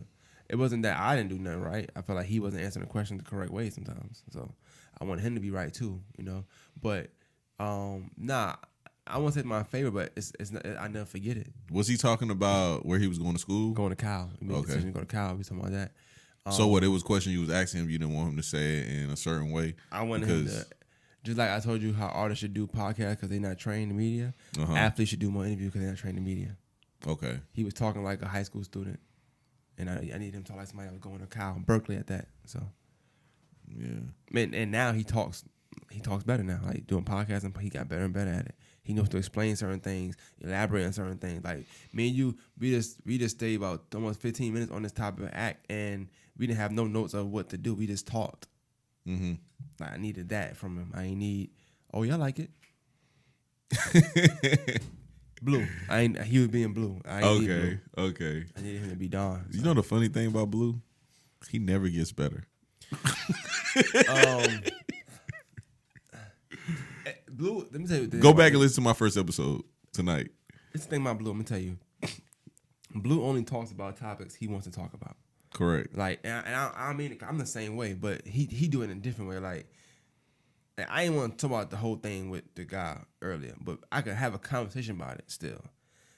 Blue, he don't look interested in some of the stuff you ask him, he be like, But when it's something about being woke or something that's entertaining, He'd jump up. Oh, no, let me tell you. No, because listen, this you got to realize. He got to stop saying that, too. He got to stop saying that. That's his favorite thing. I'm putting that on the shirt soon. Yeah, that's crazy. I was like, if you do make a hat for me, I have something, because I need that. But I was like, damn, you didn't even realize that's every episode. But nah, I think with Blue, from what I've seen at least, it's just certain topics he wants to talk about, and then certain topics he just don't because he's not well versed in it. And I do think sometimes you could be intimidating talking to somebody who is smarter than you or might know more than you. And I think he wants to shine in every conversation you have. Oh no, so he's a genius. He knows he's more intelligent than me. He thinks that. And the ones who talk a lot. You not gonna get that to him? No, the ones who talks a lot in that you clearly win, and just he's talking more, he feel like he won. He thinks he won, and he don't. It was only one. It's like I think it was one conversation I heard, and I felt like Blue. I ain't saying he won. The snitching conversation. That was it. Everybody always say that. I just agree with him more. That's all. Yeah. I understood your point. I just agreed with him or what he was saying. But he didn't win the conversation. I'm like, he didn't win. But I agree with him. Nah, a lot of people felt that way. And I know why they felt that way. They felt that way because, you know, I'm a nigga that's been a lot of places before. And a lot of things that I think I believe in, a lot of people don't believe in because they've been one place. Right. And I'm going to say straight up, like, the streets is definitely real. But a lot of these niggas who y'all think in the streets is not in the streets. Correct. And that's why I be telling people the codes that y'all live by is not the codes that everybody else live by, and y'all don't even have no good understanding. First off, if a nigga paying taxes every day and you run off in his house and steal some shit or something, he called the police, nigga, that's not snitching.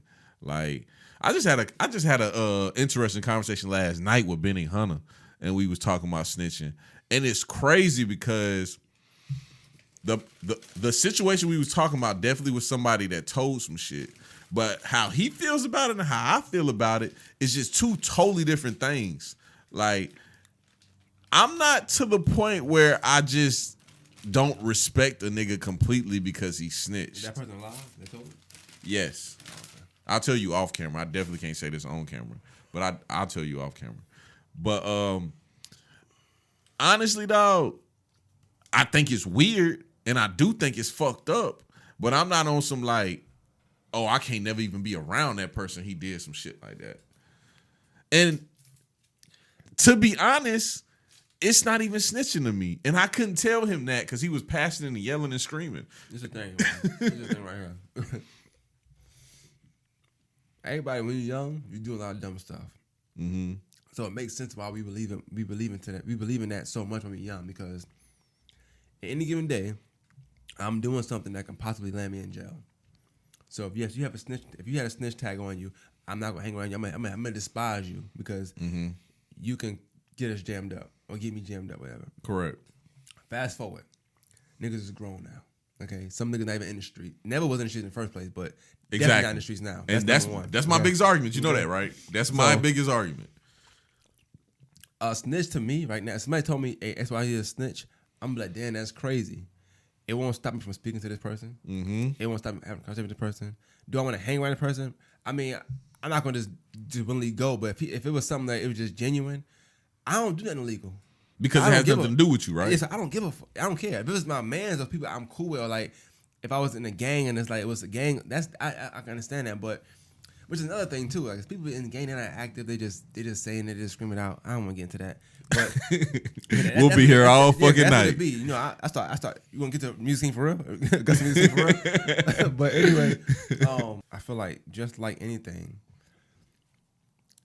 if it don't affect you, then mind your business. Facts. Like if you didn't tell on my family members, you didn't tell on somebody I know. I know you told, cool, that don't do nothing for me.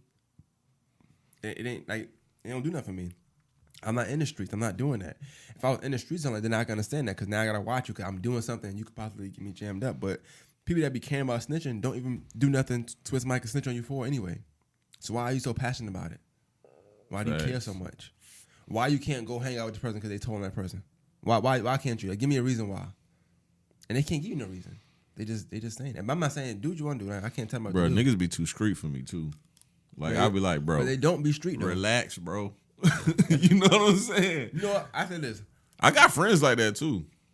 The most passionate people that's most passionate about the snitching in the street codes and stuff, it don't even apply to them. Yeah. And that's probably what pisses me off the most. When you young, it kind of apply to a lot of us because we just do dumb stuff on just to do it. Cool. Mm-hmm. When you grow up, 17, 18, people still doing it. Okay, cool. 20s, you kind of see who's going to be street for life, who's not going to be street for life. Then you go, now we 30.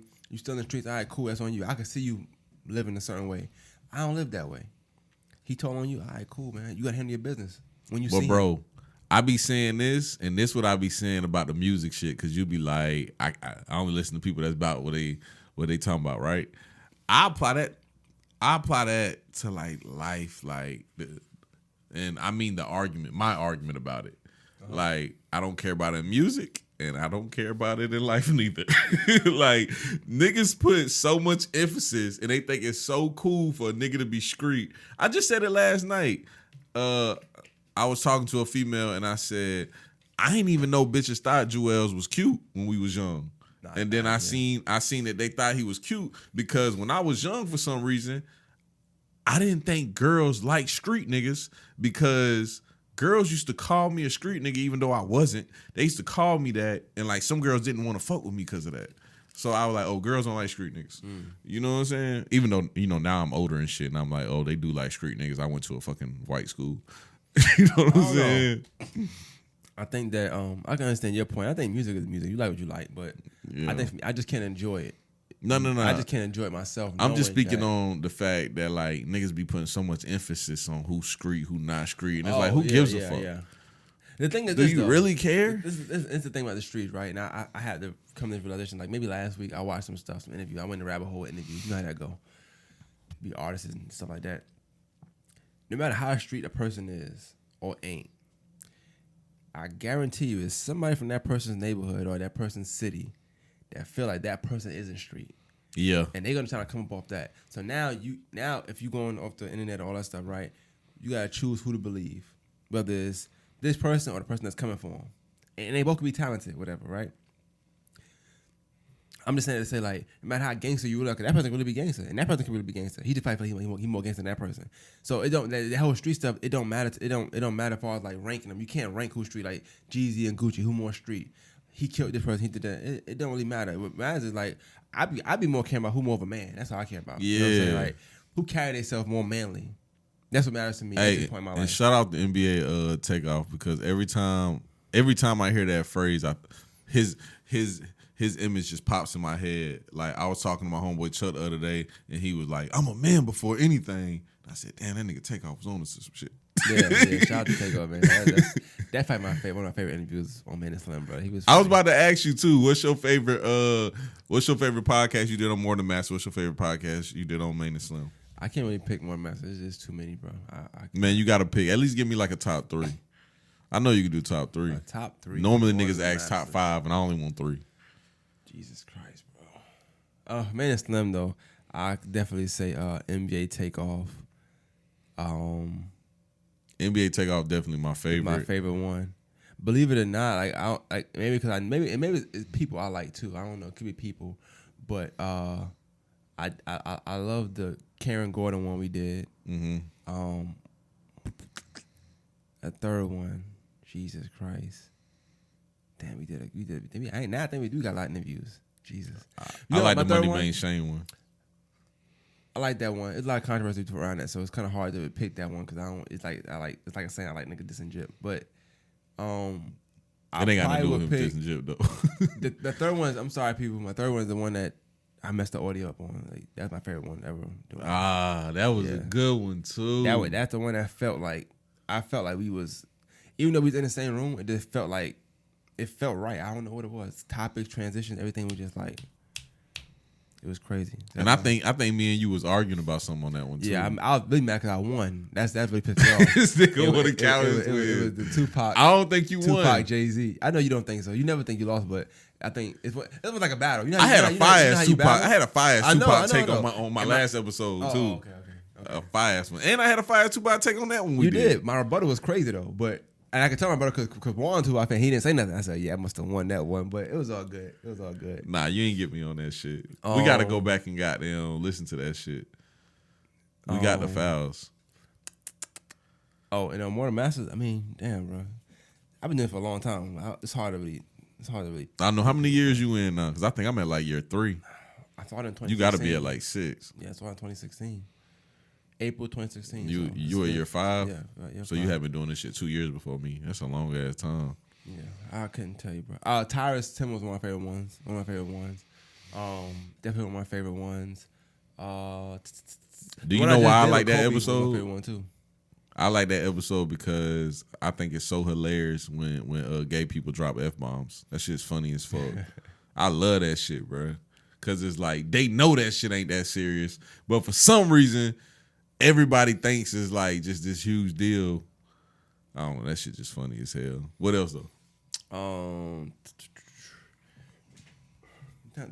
Which other one was you here for? Oh, okay.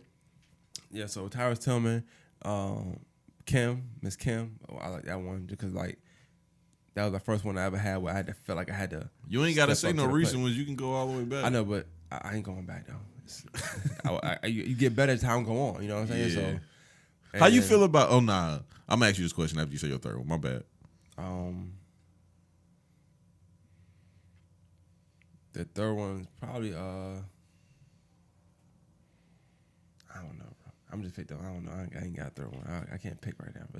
It's so many going through my head right now. I've been doing it for 5 years. If one come up, just say it. But the question that I got is, how you feel about your transition from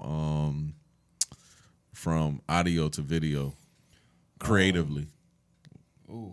I like it. I mean, I'm not mad at it. It's definitely more work, and I think that's what I wanted. It was something I wanted to bring up. I don't think we can bring it up, but I wanted to bring that up. As far as like doing stuff on your own. You know what I'm saying? Like, it's one thing. I tell you, it was one thing when you was here.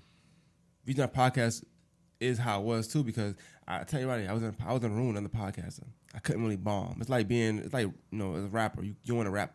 You want to have a mess up verse on somebody else's song.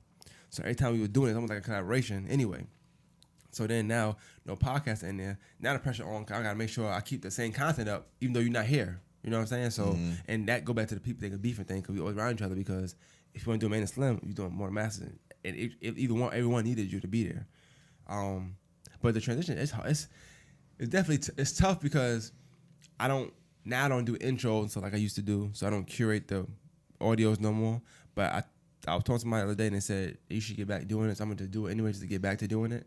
Yeah, I used to like when you did that. So I'm gonna do that again. I'm gonna start back next month. I'm gonna start back doing that again. But I definitely needed time to. You going hard on YouTube. I ain't mean to cut you off, but you going hard on YouTube though. So I ain't really listened to none of your audios in a long time. Yeah, it's that's the thing. I've been doing it so much that now people ask me, I'm like, damn, I be forgetting about SoundCloud. Your subscriber count went up fast too. But on YouTube, right? I thought the same thing. That was crazy. It went up a lot when you did that goddamn basketball. That's shit. why I think it was the sports joint, and that's why also like I said, you can't shy from nothing. I might not want to do sports, but I'm gonna use whatever to get the attention there, and I'm gonna go do my own thing. And but like I said, people be hitting me up now about stuff, about older stuff. So it's like I said, it's tough. It's tough. A harder question. I would answer that question to nobody on public, but I probably can give you some of my worst podcast. But the best ones is kind of hard because they always feel good. You know, like, they always feel good. I would never ask you on camera what's your worst podcast. I don't want you to goddamn ask me. Yeah, I wouldn't ask that, but you already know you was there when it happened, so it was all good. But it's cool. I don't know. I can't even remember for real. I don't like remembering bad shit. It wasn't bad in the sense of it felt bad. It's bad in the sense of like knowing me editing my own stuff and knowing what I like and what clips I want to put out. It was bad in the sense of that. Like I felt like I'll never watch them again. Yeah. Like I never have no reason to watch these clips ever again. I don't think people understand how much work we put in when it comes to this podcast shit. What a good podcast to me, when I do it, is replay value and then not feeling like I'm working when I'm editing. Those are the best ones. When I just do it with Kobe, I think every 3 minutes could be a clip if I wanted to be. If I wanted to do it. I don't do it that way, so I'm not, but I still got clips I ain't put out yet, and I spent time editing everything. The content was just that great. Bro, I hate making clips, and I'm shying away from making them shits. You've been doing a good job with the clips, though. Like, I was actually happy you put a 2-minute clip out on Facebook. That's like, oh, shit, 2 minutes? I did, for real? Yeah. What was it about? I think it was the music review. I think it was 2 minutes and 2 seconds, something like that. Oh, yeah. And I got a clip coming Saturday that's fire as a motherfucker on Facebook, too. Damn, that's crazy. Bro, but you gotta have clips though. Like, it's so much shit that go into this shit that you gotta have, bro. Let me tell you why you gotta have clips though. And I know we go to my podcast, but the thing about clips is everybody not gonna watch all two. We at 2 hours and some change now. And everybody not gonna watch all of it. Yeah. But they can catch a clip here and there, and sometimes that may make them wanna go watch the actual thing. That's all you want, is to kind of get people going, which is like, I hate this using rap, but that's why I tell rappers, like, you gotta freestyle, you gotta put some content out, because niggas don't say proud. You just sharing your video, your product, that's nothing. Put something else out to make niggas. When niggas used to go to Hot 97 and rap, it's because I'm a rap. You see I can rap now, read my album. I'm a gonna put these podcast clips out. It's interesting, right? Listen to the full thing. That's all you want. Like, that's all clips is for. And plus, like I said, some people ain't got time to listen to the whole thing. Yeah. No, they ain't got time. So bro, you got to get creative to get somebody to click that link. And I ain't gonna lie, when I first met you, I ain't think you was interested in doing video. I was like, I think he feel good where he at. He ain't gonna fuck with that shit. It's not, I wasn't, and then it wasn't until you got better doing your video. Because when you first started, you still wasn't like how you are now. I didn't know shit about cameras. I remember doing your podcast, and I watched the video. I still watched it. I was like, okay, but it just looked regular. But I remember the first one I saw where it looked like, I was like, what the fuck? It was when you did that Mr. Level Lover.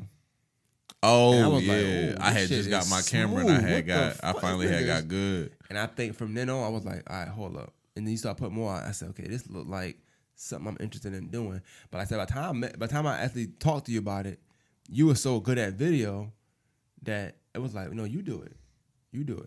And then, like I said, I always tell people, I think that's another reason why people be beefing, because I think I said something one time, I think I said it the wrong way. What I meant by it, I was like, I had to get my own camera, not because you be busy, it's because I don't want to take money from you when you could be doing something else. Cause when I would tell you record, you be like, all right, cool, I got to shoot. But I could push it back. I remember you saying that, and I ain't feel no type of way about that shit. Nah, people ask me. Because I was impressed when you got your own camera. But I don't know if you mind me saying this on camera. If you do, I'll take it off. But I just told Trey this the other day. I said, bro, I was sitting in the studio with Maine one time, bro, and he had hinted to this shit before, but I ain't really paid no attention because I ain't really used to nobody doing nothing for me. But this nigga Maine was like, hey, bro, you should get that lens you always be talking about. And I was like, man, I don't know, shit going good without that shit, so I ain't really worried about spending all that money. And that nigga gave me some money straight up and was like, nah, you should get that shit. And I was telling Trey, I was like, he's my only friend that would do that. Would none of my other friends do that besides him. And because we was having a conversation and he was like, nigga, fuck with your new friends. I said, oh, I am.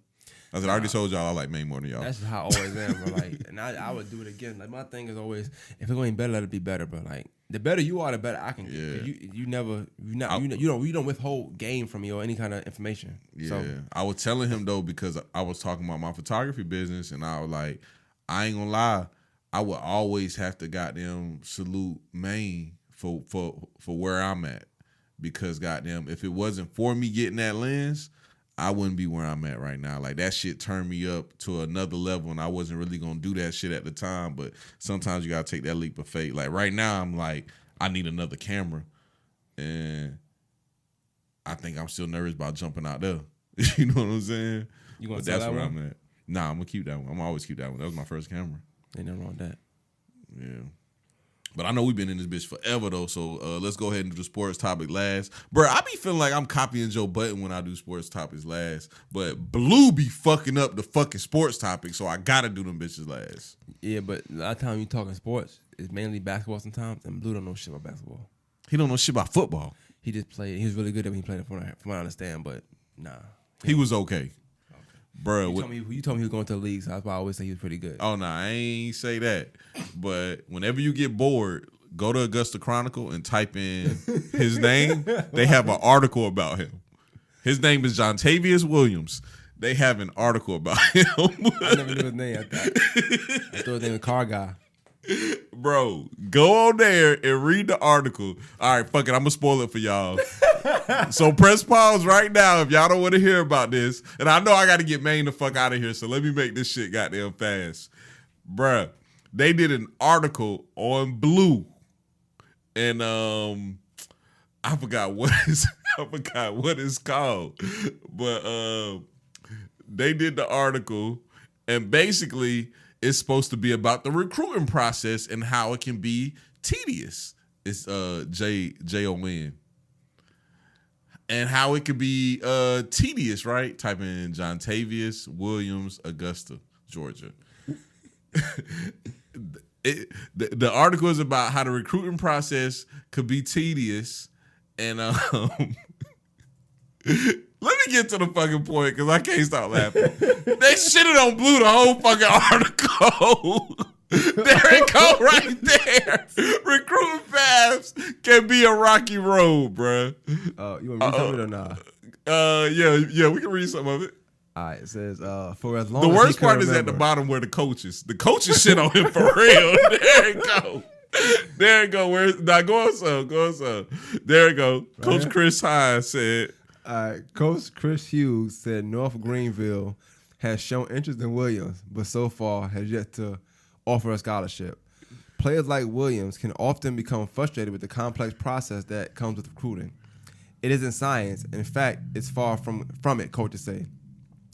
This is quotation now. He said, it's hard for kids to understand how it works because it's such a physical process. He said the process is fluid and straightforward for maybe the top 25 prospects in the country. So translation, if y'all didn't understand, you trash, but a nigga looking at you, so you better take what you can get.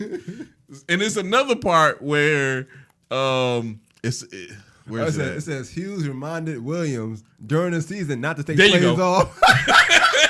Because college coaches will see those flaws in his game film. Damn, Blue to plays off? Yeah, bro. So the rest of the article is just about them shitting on him because they basically got them saying he was lazy as fuck. You know what I'm saying? And then they ended with the players at what school they went to shitting on him some more. This article is about him. Go back to the top, bro. Go back to the top. This article is about him. For as long as he could remember, John Tavius Williams wanted to play football for the University of Georgia. Open in line. Williams, the senior at Richmond Academy, held on to this desire right up until his final high school season. When he said he injured his left knee in a game against Harlem this past fall. Williams said he understands he won't play football at Georgia, and he's hardly alone. Of the thousands of boys playing football across the state, Georgia through the weekend had commitments from 11 in-state players. Williams just wants to play football somewhere. Yeah, he ended up going to walking on to Georgia Southern. Signing day is the biggest part of a football player's life, Williams said. I'll be disappointed if I don't sign, but I'll keep my head up. I know I'll play somewhere. Football's my life. I love it. And he didn't sign. Let's move forward. Wow, anyway, Blue, that's wild too, though. That nigga was benching 400 fucking pounds. Williams and squatting 525. Team starting fullback and linebacker, one who worked hard to develop a 400-pound bench press and 525-pound squat at 5'11", 210 pounds. Hold on. How tall you is, man? I'm 5'11". I'm 5'10" and a half, yeah. But so you think Blue 5'11"? No, there's no way. There's no way. I don't think, was he 210 pounds? Yeah. Blue was swole as hell right then. now. Blue was swole back then. Yeah, he definitely was 210. 210 all muscle. When Blue was in college, that nigga was just bone and muscle. That's all he was. This is crazy. This article is wild. Why they picked him out of anybody to shit on?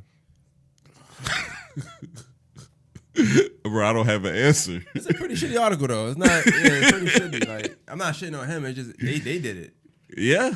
They shit on him the whole article. And this, the only funny thing about me saying this, and I know Blue gonna get mad when he hear this, but Blue, my bad, bro. You should have never showed me this shit. When Blue showed it to me, he showed it to me on some bragging shit like I was in the paper. And when I clicked on it, I only read a little bit. I just skimmed through it, and I said, Blue, they shitting on you. What did you? Why did you show me this?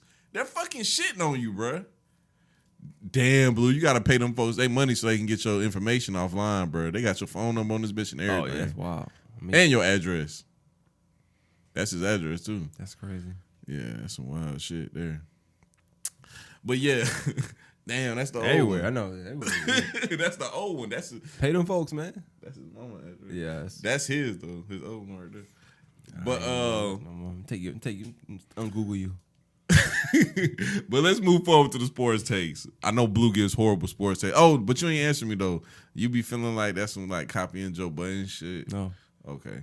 I don't even listen to Joe Budden, so I don't know what you got going on. I wanted to ask you something else too before we get into this free agency talk.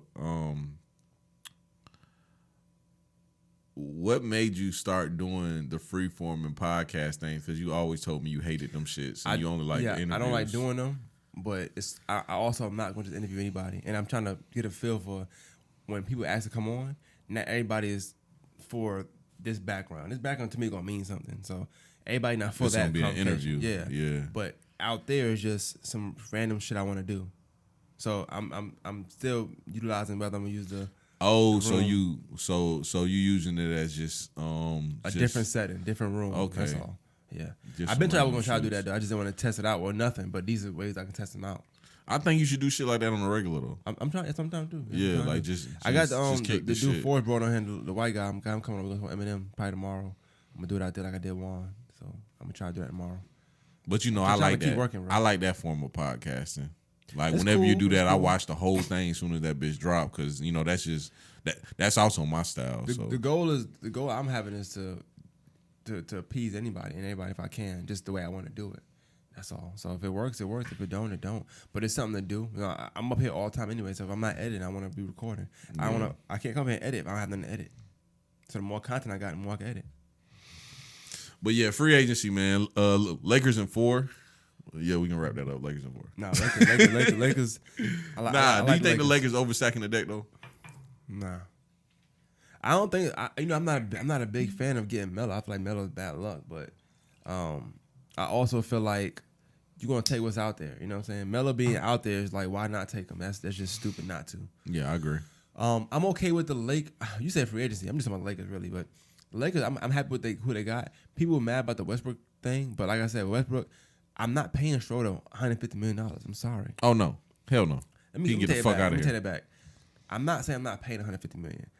If I'm the Lakers, I'm not paying $150 million. Let's be clear on the Lakers. The Lakers is the team that if you play for them, it kind of helps your legacy as an NBA player. Cause that's a monumental team. Boston and LA are monumental teams to play for.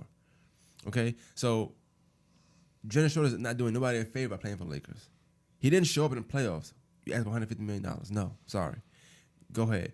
And if I had a choice to get Westbrook or pay Schroeder $150 million, I'm getting Westbrook. Granted, did I want Westbrook? No, I wanted Lillard. But I guarantee you we can try to make something happen. That's definitely who I wanted. Because Lillard wants to leave still. This is just my hot take. And I feel like Westbrook won't be there long. Possibly. I do feel like you're going to make a trade for Westbrook. And I think they're going to use Westbrook in that trade. That's me, though. I could be wrong. But it's me. I don't think so. I think if they wouldn't have got Brody, they want Brody. But I would have definitely stretched. Did they really go get him, though? You think they got him? Westbrook, they definitely wouldn't have got him. Westbrook, he didn't want to be a Wizard. He didn't want to be a Wizard. Yeah, but didn't they do a signing trade? Yeah, they got rid of some draft They doing a lot of signing trades this year, too. Nah, Westbrook didn't do a signing trade. No, my fault. I'm wrong. They traded some draft picks and stuff. Yeah. And then Kuzma and the rest of them. Yeah, some bums. Yeah, the bum squad that we had. Yeah. Now, but it's my thing. I like the experience we have, though. The experience is amazing. People saying that they're not going to practice because they're all too old. I mean, they don't. They all are legends in their own right. So, I mean, I'm cool with that. Only thing I don't like about this team is if it is what it feels like. And it feels like Shaq, Karl Malone, Gary Payton, Kobe Bryant. This nigga Maine always stealing my take because you know that's my favorite team to diss. Oh, okay. That team was ass. That was 2004. Them niggas was buns, nigga. Big buns, too. I'm talking about Cherokee buns. Y'all niggas too young to remember Cherokee. Y'all niggas is too young to remember Cherokee, but them shits is Cherokee and Peaky buns, nigga. I don't know. The Bulls did nice getting. They picked up some big pieces. They picked up Kyle Lowry. They picked up DeRozan. Right? DeRozan. Yes, the Heat picked up some big pieces also. Fuck PJ Tucker. This nigga Blue think that nigga's the best fucking X factor in the world. That nigga PJ Tucker ain't talking about shit. I thought DeMar DeRozan was gonna go to the Heat and they was gonna be crazy, but they still picked up some good pieces to be a great team. I don't think nobody else really picked up nothing that I thought was crazy. Would you have rather have Westbrook or DeMar DeRozan? I would have took DeMar DeRozan. I did want to see them play each other, him and LeBron. Yeah, I would have took DeMar DeRozan because I just feel like I don't want to go out of limb and say he's a better scorer. I just think he would complement LeBron better. I think he's willing to change his game more for LeBron, and he shoots well. He shoots well, but I feel like I'm speaking too soon because I'm super excited to see how Westbrook and LeBron work together. Because if they work anything better than Westbrook and KD, championship on the way. Well, let's kind of go more into that too. People were saying, well, Westbrook can't shoot, he can't do this. Wade was not the best shooter. Correct. Westbrook, to me, is more explosive than D Wade. Correct. So I am curious to see how they play with each other. Okay, cool. I do think that you gotta think about this now. Granted, they older and stuff, but these are all legends playing with each other. So I could only imagine that they're gonna get better by playing with each other. You know what I'm saying? Like Melo, him jumpers. I'm hoping that LeBron them start shooting a little better. Not saying Melo gonna make them shoot better, but you're around the shooter. You're gonna be seeing kind of drills he's doing, and they all work out with each other anyway. You know what I'm saying? So I'm assuming that they're gonna get better. You got pieces coming in. I think they got Matt McClung, whatever, the white boy. Mm-hmm. Him playing the Westbrook. He was exposed in high school, so him playing the Westbrook might be nice. You know what I'm saying? For him, his ego and his confidence. They got the White back. So if Anthony Davis does go out, we still got the defense there. You know what I'm saying? I think Westbrook and LeBron and Melo can hold down the points. I'm not expecting 25 points from Melo anyway. I'm just expecting a good – I'm expecting it to be where – we got a score on the floor at all times. That's going to be something different than LA's had before, than the LeBron team had before. I don't expect Melo to start. I'm not expecting him to start, you know. So I think I'm looking at it from that aspect as well. But for the most part, like I said, I think that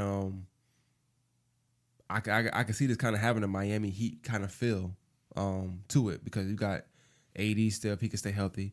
And even if AD and them can't play all the games, I'm okay with that because now we still got players that can step up and do just as good. They're calling this a big three though, and it's supposed to be a trend in the league of big threes. I think that in this league it's gonna be hard to win without three. Nobody has won without three.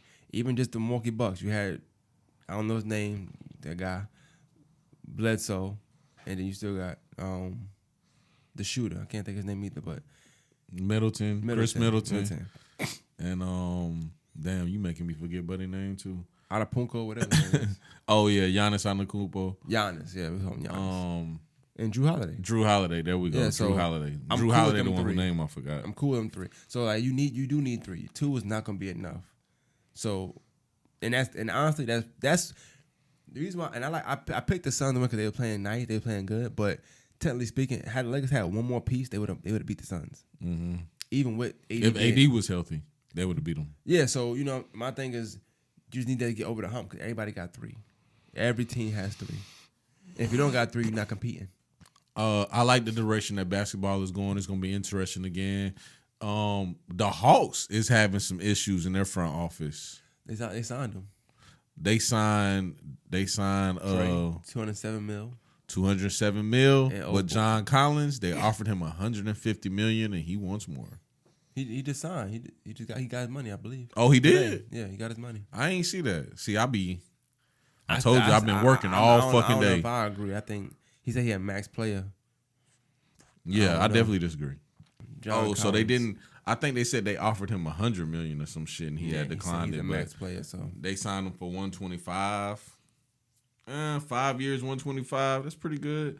I think he's a really good player. They went pretty far with him, so it ain't too bad of a deal.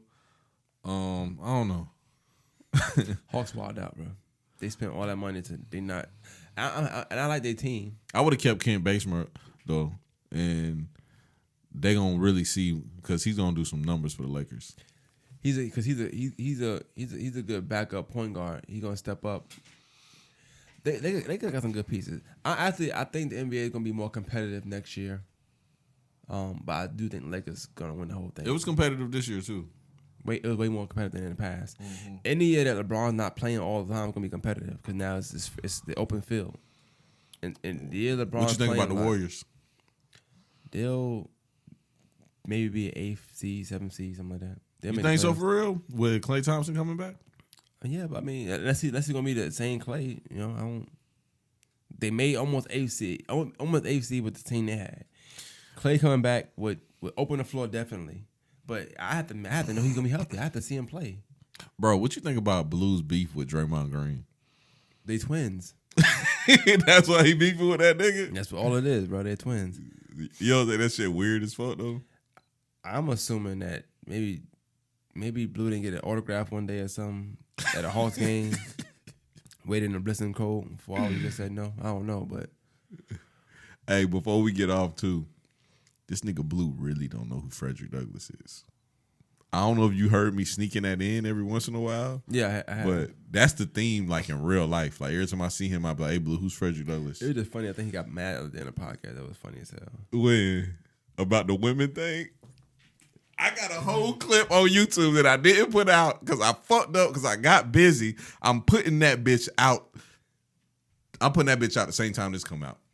Just to be out. I'm not even gonna promote it. Matter of fact, I will promote it on my page because I'm gonna promote this shit like hell. I'm gonna share it. They ain't got bro. Share it. This nigga Blue, bro, got into an argument with a girl at the crib.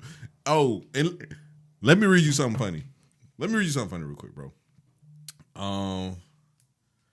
If you cancel the baby, you got to cancel all hip hop. That nigga spitting. Okay, this is the news. It says Richmond County hired 300 new teachers. Somebody sent me that and said, "Yeah, Blue got to give it up." That shit is not funny, bro. But he got into an argument with a girl. It was like just easier for girls to get teaching jobs, bro. Richmond County just hired 300 teachers, bro. That's crazy. He beefing with the women's. And bruh, I got a fire-ass video coming out Saturday of me simping like a motherfucker for the women's. And I can't wait till Cook see it and call me. But I mean everything I'm saying in that video. I hate niggas that's always talking about women and trying to tell women how to be women. I hate that shit. That shit is stupid as fuck. Don't make no sense to me. You rebranding? Nah, bro, I always felt like that.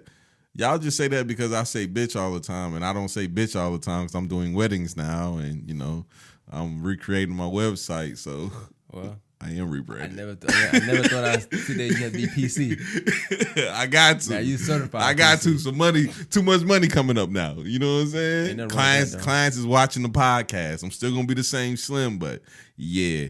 But y'all niggas out there for real, y'all niggas that got them make podcasts about women, and I'm talking about people like Kevin Samuels, people like the Fresh and Fit podcast, people like that. Y'all niggas is some real weird ass niggas, and please stop calling yourself alpha males. Y'all niggas is some weirdos. Y'all niggas is lame.